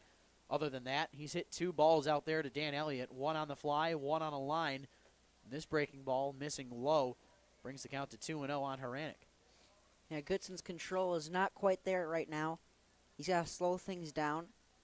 Just shoot the glove between the right behind the plate. That's Austin Ledoux behind the plate. So, yeah, just shoot the glove right now. His controls isn't not right there right now. 3-0 on Jack Haranek. Haranek working a 3-0 count. Things starting to fall away from Goodson here. If he could throw ball number 7 in a row, here comes number 8. Back-to-back walks, load the bases. Morris with the 1-out RBI single gets the 3rd, and now Brandon Raw, who had a 3 for 5 performance on Friday. He's 4 of 12 to start the season. All of his hits are singles with 3 RBIs, but an 0 for 3 day thus far with a ground out, a line out, and a fly out as Willie Martin goes out there to speak with Goodson. Yeah, big spot for Goodson and Raw. Goodson just looking to keep this thing relatively close for his ball club, get himself out of this inning and let his offense pick him up in the top of the 7th.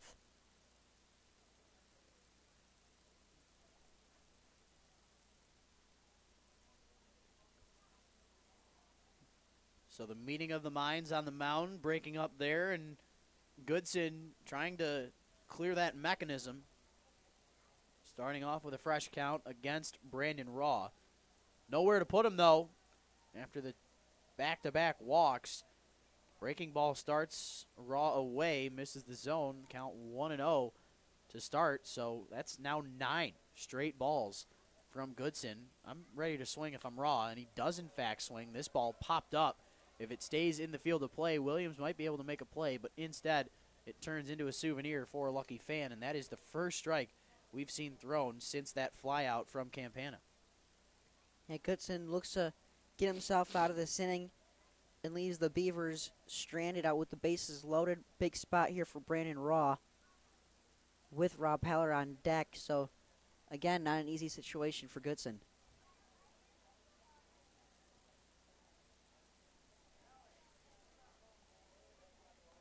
This one getting away from the catcher, Austin Ledoux. Almost made contact with Brandon Raw's helmet, and things going from bad to worse here for the Unicorns and Mr. Goodson. Beavers take another one on. 6-1 now the scoreboard reads. 2 runners in scoring position. Still a big spot here for Brandon Raw. There is a base open, but with the damage that's already been done, the last thing you're thinking of is to allow anything else to happen. This ball hit for a ride out to center field, but it looks like it's hit right to the center fielder, Newer. He takes a few steps to his left. Beavers add on 2 more in the home half of the 6th. We're through those 6 innings. They lead it 6-1. You're watching the USPBL YouTube channel.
Welcome back, ladies and gentlemen. Rich Borland, Luke Hammett with you. We're through 6 innings at the ballpark. The day is done on the mound for the Birmingham Bloomfield Beavers starter, Mark Seiler. He goes 6 innings, only allows the 1 earned run as he spread 7 hits across the board. Did allow 3 walks, but had 5 strikeouts in his appearance against the 28 batters that he faced off against, and he's in line for the victory. And Griffin Neuer, second pitch swinging in the at-bat, hitting a ball hard, but right at the second baseman, Braxton Morris. That is the 3rd time, Luke, that Neuer has hit a ball to Braxton Morris. First time in the air, as he already had 2 groundouts to that second base position, and the first out is recorded. But let's hear a little bit more about the man on the mound, Mr. Deshorn Lake. Deshorn Lake comes from the U.S. Virgin Islands. He played his college ball at University of Mount Olive. So he was in the Yankees organization for a little bit from 2014 to 2016. So he's a guy that knows what a major league system is like. So he just looks to get right back there for the USPBL. And speaking of the USPBL, Lake in his 4th outing of the season throws called strike 1 to Dan Ward, the batter. Dan Ward up at the plate, 1 for 3 on the day with a single, a strikeout, and a flyout. Lake on the season in that 3 outings has 7 innings under his belt. He's only allowed 2 hits in those 7 innings, just 3 walks, 10 strikeouts. ERA, of course, with no runs allowed, sitting at a couple of zeros. So good stuff there from the big fella. And there it goes. Pitch number 4, the at-bat to Ward, a fastball high and out. Forces him to swing after it, and quickly 2 up and 2 down for the right-hander. He's not messing around by any means. Yeah, that's power versus power. Deshorn Lake getting the better of Dan Ward. He dared Dan Ward to hit that elevated fastball. Ward just missing 2 early outs here for Deshorn Lake. Good start here for the right-hander. As the next pitch, missing the zone high, Dan Williams. How about the day he's having? 2 for 3 with a double, a single, an RBI, a fly out to right field started his afternoon.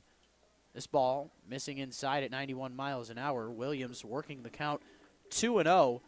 He was 0 for 5 in the game last night, but we mentioned that hard contact, just finding the leather.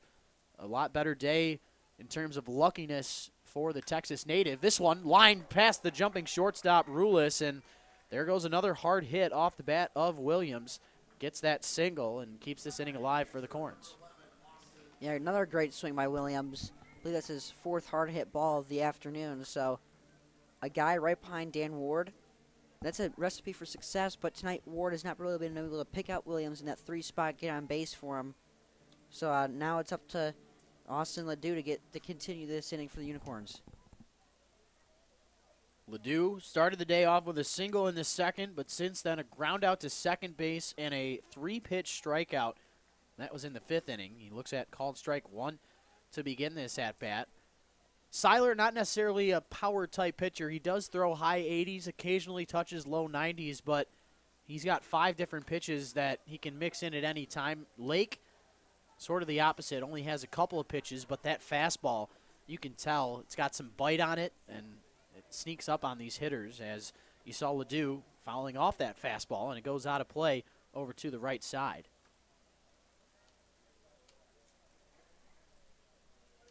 Lake, the 0-2 to Ledoux. In the dirt, he did go around.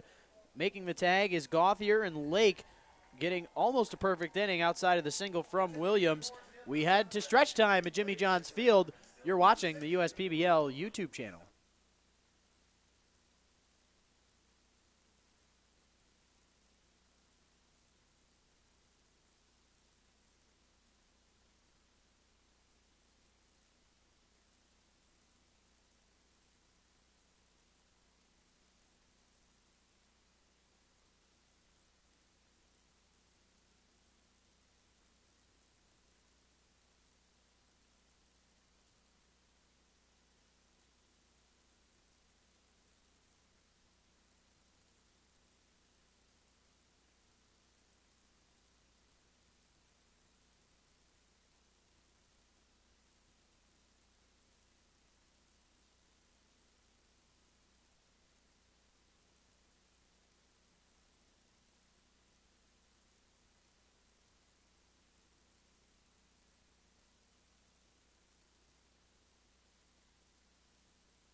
Hope you're all stretched out. We're to the home half of the 7th. 6-1 your score.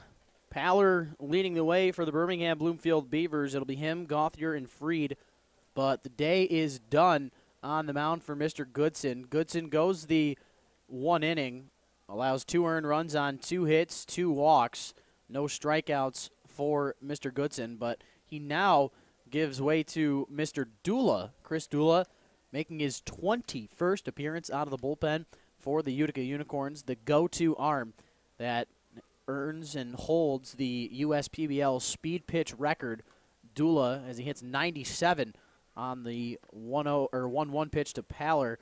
He has been able to hit triple digits on multiple occasions, but he at one time actually hit 101, which is just unbelievable to think about in terms of, I mean, he's got 28 strikeouts, but 22 walks on the year, and he hits a lot of batters, as Paller doesn't hit anything here. The 1-2 pitch swung on and missed as he gets retired for the first time today. No walk there for Paller. Had 3 of those coming into the at-bat, but a better start for Dula against Paller in this at-bat. Overall, Dula coming into today's action, 17 2/3 innings pitched with 1 save, 8 hits allowed, and a 4.58 ERA. Pitched in the game last night, went an inning, had 3 strikeouts, did allow a walk to the 4 batters that he faced, but standing in now, Gauthier on the day, 1 for 3 with a single, a run scored, a fly out, and a ground out into a 5-4-3 double play as this ball hit out there in foul territory down right. Yeah, Dula's considered to be the Aroldis Chapman of the USPBL. He played in the Texas Rangers organization for around 3 years with the Hickory Crawdaddies, and his numbers weren't all too impressive there, so he's trying to make it a new home hit the USPBL, but for a short stint, he wants to get right back in the minor leagues. That one, 98 on the gun, misses the zone high and away, evens this count up against Gauthier. Gauthier with a grand slam back on the 14th against the Eastside Diamond Hoppers. That's his only home run of the year, but he does have double-digit hits. This one, 96 out of the hand of Dula, and we haven't seen him hit 99 today. We haven't seen him hit 99 yesterday.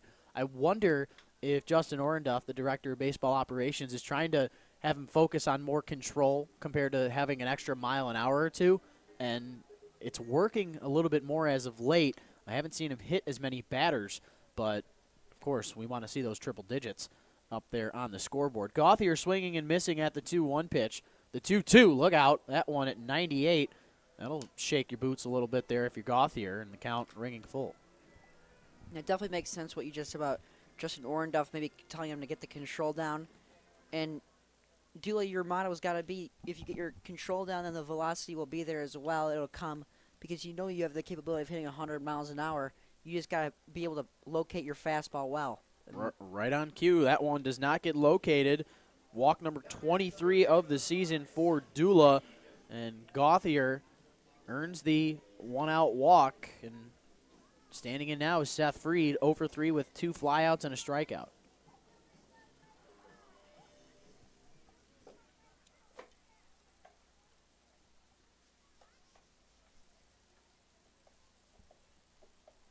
Dula on the season does not have any outings longer than 1 inning, so I would imagine the 7th is his. Now, with this game starting at 1:11 on the button, I'm not sure with the time limit if it'll be technically what would that be? In 2 hours and 25 minutes, we would not start another inning. Now, as a broadcaster, I'm not a mathematician. Neither am I. So we started the game technically at 1:11. 2 hours and 25 minutes after that would be 3:36. Sound about right? Somewhere around there. We'll play it as it goes, of course, hoping that we get this entire game in no matter what. Seth Freed, meanwhile, fouling off the 1-1 offer out of the hand of Dula, brings the count to 1-2. Ryan Smith looming on deck, had the double and the run scored in the 6th inning. Beavers with a commanding 6-1 lead. Unicorns trying to avoid their 3rd straight loss. And then, contrary to that, the Beavers looking to win their 3rd straight after pretty much being in the last place of the league coming into the last weekend. Yeah, they're playing some great baseball. They're probably playing the best baseball that they've been playing all season long. They had a great start from Cam McKenzie I saw a couple days ago, so Beavers are starting to click on all cylinders right now. Freed, meanwhile, can't click anything there. Second strikeout of the inning for Dula. The walk in between to Gauthier does not allow him to get that 1-2-3 inning, and we'll see if it ends up costing him with Ryan Smith standing in.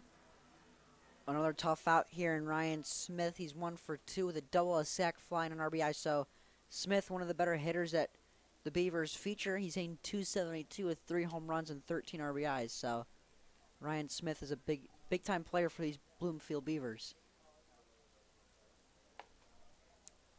First pitch of the at-bat, Ryan Smith not leaving the bat off the shoulder. Called ball 1.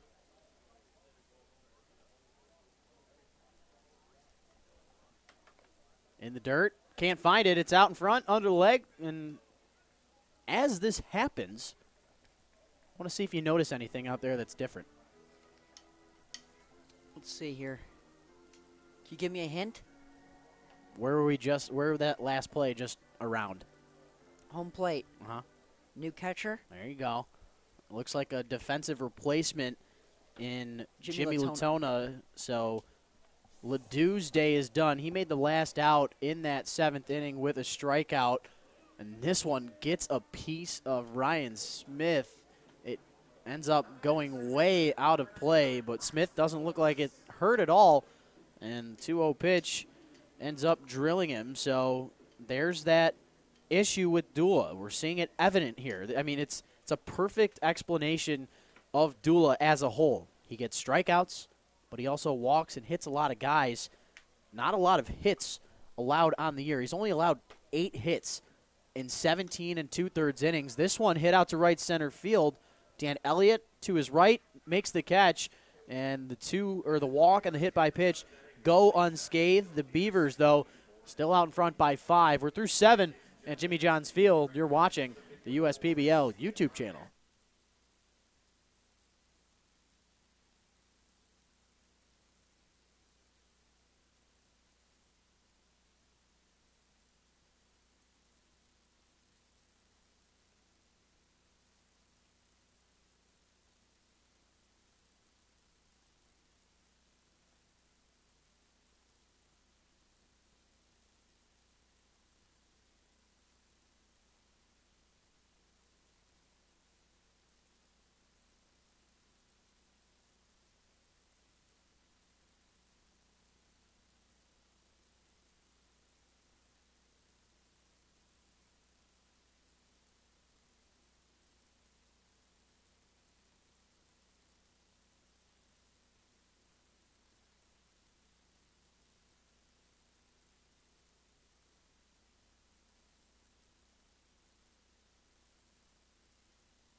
We're through 7 at Jimmy John's Field. Rich Borland, Luke Hammett with you on the broadcast. Drew Kell helping up in the booth. The day done for Deshorn Lake. Goes the inning strong. Only allows the 1 hit to the batter, Dan Williams. Has 2 strikeouts in the process, striking out Dan Ward and Austin Ledoux. Not an easy feat at all. But coming into pitch now as the 1-0 to Dan Elliott swung on into right field. A single to lead off this 8th inning, and something that the man on the mound is not used to. Brian Heldman out here in his 20th appearance from the pen for these Birmingham Bloomfield Beavers. Heldman with a 3-1 record in those 22 1/3 innings pitched. He's allowed 19 hits coming into today, but 3 of those came back on Friday against the Eastside Diamond Hoppers. There were bases loaded with only 1 out, Mr. Hammett, and no runs came in to score. He always finds a way to not allow runs to come in. That .40 ERA, best in the league, and it's not even close.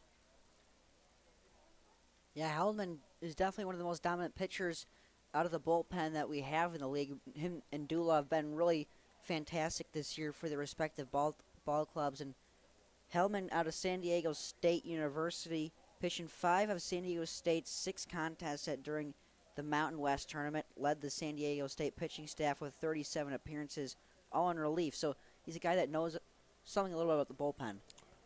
So an unconventional start to the outing for Heldman. Same thing we kind of saw on Friday. The 2-0 pitch getting a piece of Mr. Latona, and I just realized something. Latona did not enter for Ladue. He just batted in that slot, which means he's in for Luciana, which means Ladue must be out there in either left, or maybe Dan Elliott went to left and Ladue went to right. We'll figure that back out for you in the home half of the 8th. But Heldman trying to work in this count against Conley. Starts him off with a strike. Conley on the day, 1 for 3 with 2 flyouts to Nick Campana, who I would expect is ready for this pitch as he singled in the 6th. Over there at second is Elliott. Over at first is Latona. Latona hit by another pitch on the season. He leads the league. He was hit by a pitch yesterday as well, but as far as the entire season goes, he's been hit now by 11 pitches. Second in the league, Jackson Smith, Kevin Watley with 6. But I mentioned how Heldman with that .40 ERA, look at that. Hold on. He goes to the top instead of the submarine.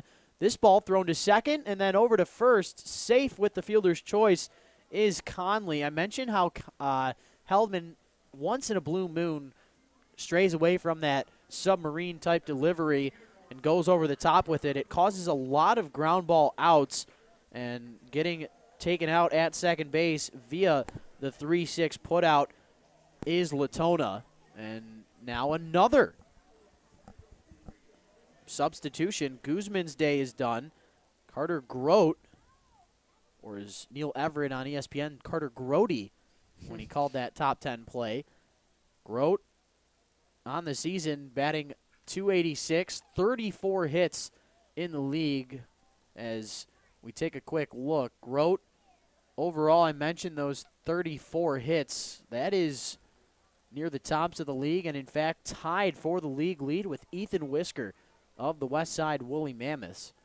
Dan Ward did have the single back in the first inning, which tied for the league lead. So 3 guys up there at the league lead. Carter Grote with a lot of speed down the line, and because of it, coming in to score will be Dan Elliott, and that's the difference right there. Carter Grote, one of the fastest guys in this league.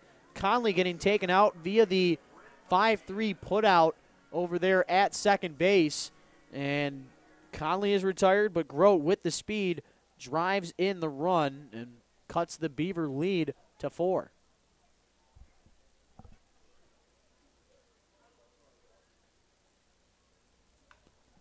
First pitch swinging is Bryn Martinez. This one popped up, and it'll get past the ranging third baseman Seth Freed. But we talk about Grote, his speed out of the box, and how aggressive of a type of player he is. That is the difference maker in Carter Grote. I mean, say for some reason the Unicorns somehow get back in this game and tie it at 6, remember that play that continues this inning. We've seen it all season long. Right when he gets out of the batter's box, he's hustling down the line. And that just saved the inning, so let's see if Martinez can keep it going. You know, just those little things. You know, you're hustling out of the box, you're beating it out, getting on base for your ball club. Your teammates are going to realize how hard you're going, so they're going to want to kind of match your performance. So that sets the tone for the Unicorns. That's Carter Grote. And that's not just something your teammates and coaches will notice, but, of course, those men that are looking at this league ready for the next level, as Bryn Martinez holds off on that pitch. The count going to 1-2 on the batter, but I was talking about Heldman and that .40 ERA. Guess who's second in the league with an ERA? Let me guess. It's a trick question. No, I don't want to guess. Tyler Palm.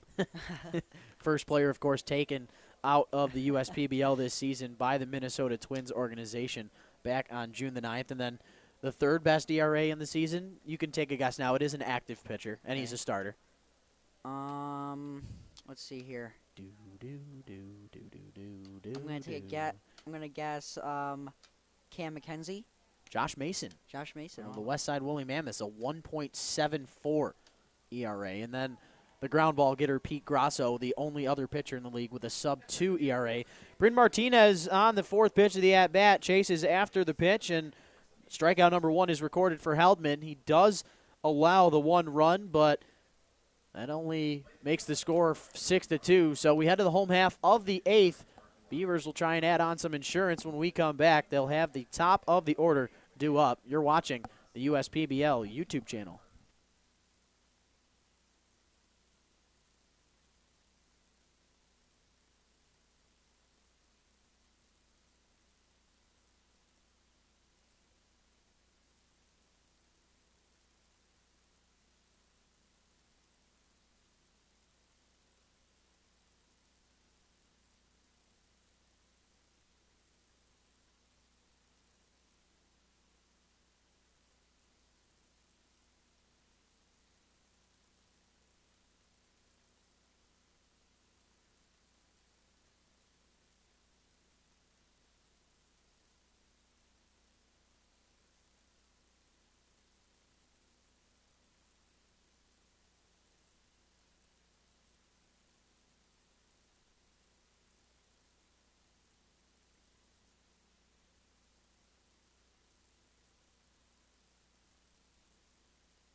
To the home half of the 8th inning we go. The day is done for Mr. Dula. He goes the inning, allows no hits, no runs, 1 walk, does strike out 2 in the process, and he now gives way to the only left-hander on this Utica Unicorn staff, pitching for the 2nd consecutive day, Mr. Michael Shimonico, coming to us from Dumont, New Jersey.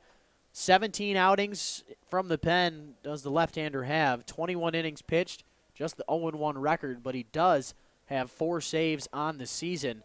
7 hits allowed in those 21 innings, but the kicker, how about this, Luke? 19 walks allowed to 44 strikeouts for Shimonico. A big-time arm in this bullpen for the Unicorns. Between him and Dula, probably the best combination that this league has to offer from in terms of a back end of the bullpen. Yeah, this is Shimonico's 3rd independent league that he's. This is a developmental league, but technically an independent league. This is his third team that he's played for. He played at the Roswell in the Peco League. I'm not sure. Pecos, yeah. Peco League for 2 years. So he's used to everyone passing up on him, and he's playing with a chip on his shoulder. So Shimonico is definitely looking for a team to call home, and hopefully that's in the minors here pretty soon. So Shimonico on the 2-2 pitch, a situation that doesn't happen too often, and that's Nick Campana swinging at something out of the zone, goes after that elevated fastball, and that's the type of difference that Shimonico has to offer. He gets guys to strike out that don't necessarily work as strikeout hitters, And Campana, for the 4th time today, is retired. Did have that RBI double in the 4th inning, but outside of that, 2 flyouts to left and a ground out, as well as that strikeout right there. Thomas Rulis now standing in. He's had the best day out of anybody. A double and a run scored to start in the 1st inning, and since then, 3 straight walks, 2 of them on 4 pitches. But I got to imagine that Shamanico will be throwing some strikes in this count, and right on cue, the 1-0 pitch, finding the inside part of the zone, evens the count up at 1-1 on the Ivy Leaguer. Yeah, against Shamanico, I expect Rulis' 3 base on balls streak to end here pretty soon. A guy that knows how to pound the zone. This one lined out to the shortstop, Bryn Martinez, the acrobatic catch on the line out. Rulis is retired for the first time today, and no better time for the Corns as they trail it by 4, and they'll have their last at-bats coming up here after just 1 more out. Also, the time limit is starting to play a factor. I mean, our broadcasting math might not be completely there, but, you know. If the game started at 1:05 on the button, we would not be able to start another inning after the 3:30 mark. So with that little delay in the game, I got to imagine we will get this 9th inning in, barring anything crazy of a rally, the 2-out rally version for these Beavers. But if they can do it, it'll start with Hranek as he looks at ball 1 to begin the at-bat. Shamanico back to work. The 1-0 pitch fouled off into the protective netting, and with a guy like Shamanico, he doesn't throw necessarily as hard as Dula, but with the accuracy and then that strikeout to walk ratio, and of course from the left side, some clubs might want something like this compared to a guy like Dula. Yeah, just for a guy that can, you know, with a lefty coming up, just come in for one batter, just get the out. You know, one of those guys, they can get you out of a big jam. That's it. That's what Shamanico can make a living off of. That's what I made a living off of in college, and but of course that ship has long sailed away. Shamanico behind in the count to Hranek. Expect a strike here, and it was. Ground ball chopped to the second baseman. That is Carter Grody over there, and he makes the play. 4-3 the putout. 1-2-3 frame for Shamanico. We head to the 9th. Unicorns will need 4 runs as they have the 2-3-4 hitters coming up to the plate. You're watching the USPBL YouTube channel.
To the final frame we go.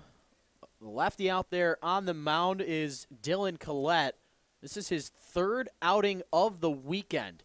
Pitched on the 19th on Thursday, the 20th on Friday, and now here on Sunday for the Beavers, trying to close the door. Got the save on Thursday against the Westside Woolly Mammoths, even though he allowed 2 hits in the process. But on the game on Friday against the Eastside Diamond Hoppers, another non-save non-save situation for the Albany, New York native, but he went the inning and struck out the side in the process. Different story here. Griffin Newer leading the way for the Corns. Gets a base knock to start into right field. So hold on to your hats, ladies and gentlemen. This game is not over just yet. Leadoff hits. Got to love it if you're Jim Essian and these Corns. Especially with Dan Ward and Dan Williams behind Newer. So, a guy in Ward's capability, he can put one over the wall to, try to trim this margin down. So, life not too easy right now for Dylan Collette, St. Leo University native, nicknamed the workhorse of that pitching staff. So, there you go. A guy that he pitched up to 82 innings in college, so in one season as a redshirt junior. So, a guy that knows how to carry a pitching staff, and a guy can throw a lot of innings. So, big time arm out of Dylan Collette. Yeah, Collette with 7 innings on the season in the USPBL in 7 outings. So every outing, 1 inning apiece. Your last line of defense for these Beavers, and he's found a home with those 3 saves on the season. But the kicker, 0 walks, 14 strikeouts. I mean, it's what you ask for, it's what you want, and I believe Dylan Collette has found a home here with these Beavers, but maybe for his sake, hopefully not for long. Yeah, you just got to, if you're as a pitcher, you just trust your defense. You're typically just letting the guy hit the baseball. You want to throw strikes to let him hit it, make your defense make the plays behind you. So that's what Dylan Collette's mindset is through this USPBL short stint of his career. I bet he's going to get picked up here pretty soon, especially with those numbers. And so on the contrary, Dan Ward, as he flies this one out of play, last night I mentioned how he went 1 for 5 and had 3 strikeouts. The game before that, he had stopped his 12-game hitting streak, and now today he's already struck out twice and look at that. Second consecutive game where Dan Ward strikes out 3 times, and I mean, he gets the single earlier on in the game, got the 1 single yesterday, but these pitchers starting to figure out Dan Ward a little bit, and he's slowing down, even though the All-Star is still batting above 300. Yeah, it looked like Collette threw about 3 sliders to Dan Ward, all below the strike zone. So it's a testament to where Dan Ward is trying to go out of his way to make something happen. He's just got to let the game come to him. Wait for the pitchers to throw your kind of pitch. He's got to lay off of that slider down in the zone, because that's what these guys are throwing to him, and that's what he's missing, and that's why he's striking out 3 times a game. So Dan Ward's just going to have to let the game come to him. He does now lead the entire Unicorn team with a batting average of .306, but oh my goodness, that is going to be your ball game, ladies and gentlemen. The line shot over to Jack Haranek, and he catches the ball on the dive and then says, hey, first base that's sitting right in front of me, I'm just going to tag you with the mitt, and this will end the ball game. What a quick finish right there to the ball game. Beavers end up getting 6 runs in the contest, and the story goes, the starter for the Birmingham Bloomfield Beavers, Mark Seiler, getting another win on the season. Seiler overall goes the 6 innings, allows just the 1 earned run on 7 hits. Did allow 3 walks, but had 5 strikeouts to the 28 batters that he faced. And then the combination of Deshaun Lake, Brian Heldman, Dylan Collette, the final 3 innings of the contest. Only 3 hits allowed combined between the 3, only 1 earned run, as it goes to Brian Heldman, which you're not really used to. And Dylan Collette once again shutting the door in a quick, non-scary fashion. Luke, on the call again here today. Final thoughts? Yeah, it was a great outing. Seiler, another good outing. I mean, it wasn't too pretty, but he got the job done for his ball club. Bats came alive for the Beavers early on, and that ended up being the ball game. So another solid outing for the Beavers. Their 3rd win in a row. They're starting to climb this standing board, so expect the Beavers to make a run at first place here towards the end of the year. Yeah, Beavers with 6 runs on 7 hits. Timely hitting, a big factor for them in this one. Mentioned next weekend, we start on Wednesday once again. Eastside versus Westside on Wednesday First pitch at 7:05. It'll be the Wooly Wonka night, and we will be having little golden tickets out and about in the concourse, so little festive mood as we are done with our 11th weekend at Jimmy John's Field. And in total, as we take a look at the updated standings, the Unicorns dropping their third straight, dropping to 13-16. The Birmingham Bloomfield Beavers winning their third straight, 7-3 in their last 10. All of a sudden, they are taking charge and sit at first place in the league, a half game out in front of the Westside Woolly Mammoth. So the Beavers, what a weekend. Start off at last place coming into the weekend, and they get 3 wins. Big weekend for Chris Newell and the Beavers. Yeah, it just takes one weekend, so that's what another upside for the Unicorns. You just have to picture, hey, we just got to string together a couple wins. We just got to have I'd say the motto in the clubhouse is just got to be one weekend at a time. If you have 3 games on the schedule, you got to go out and win those 3 games, and you're right back in it. So it's not like the end of the world for the Unicorns. And the Beavers are starting to play their best baseball. The USPBL is just starting to heat up. For my broadcasting partner, Luke Hammett, up here in the booth with us helping with score, Drew Kell. My name is Rich Borland. You stay classy, Utica.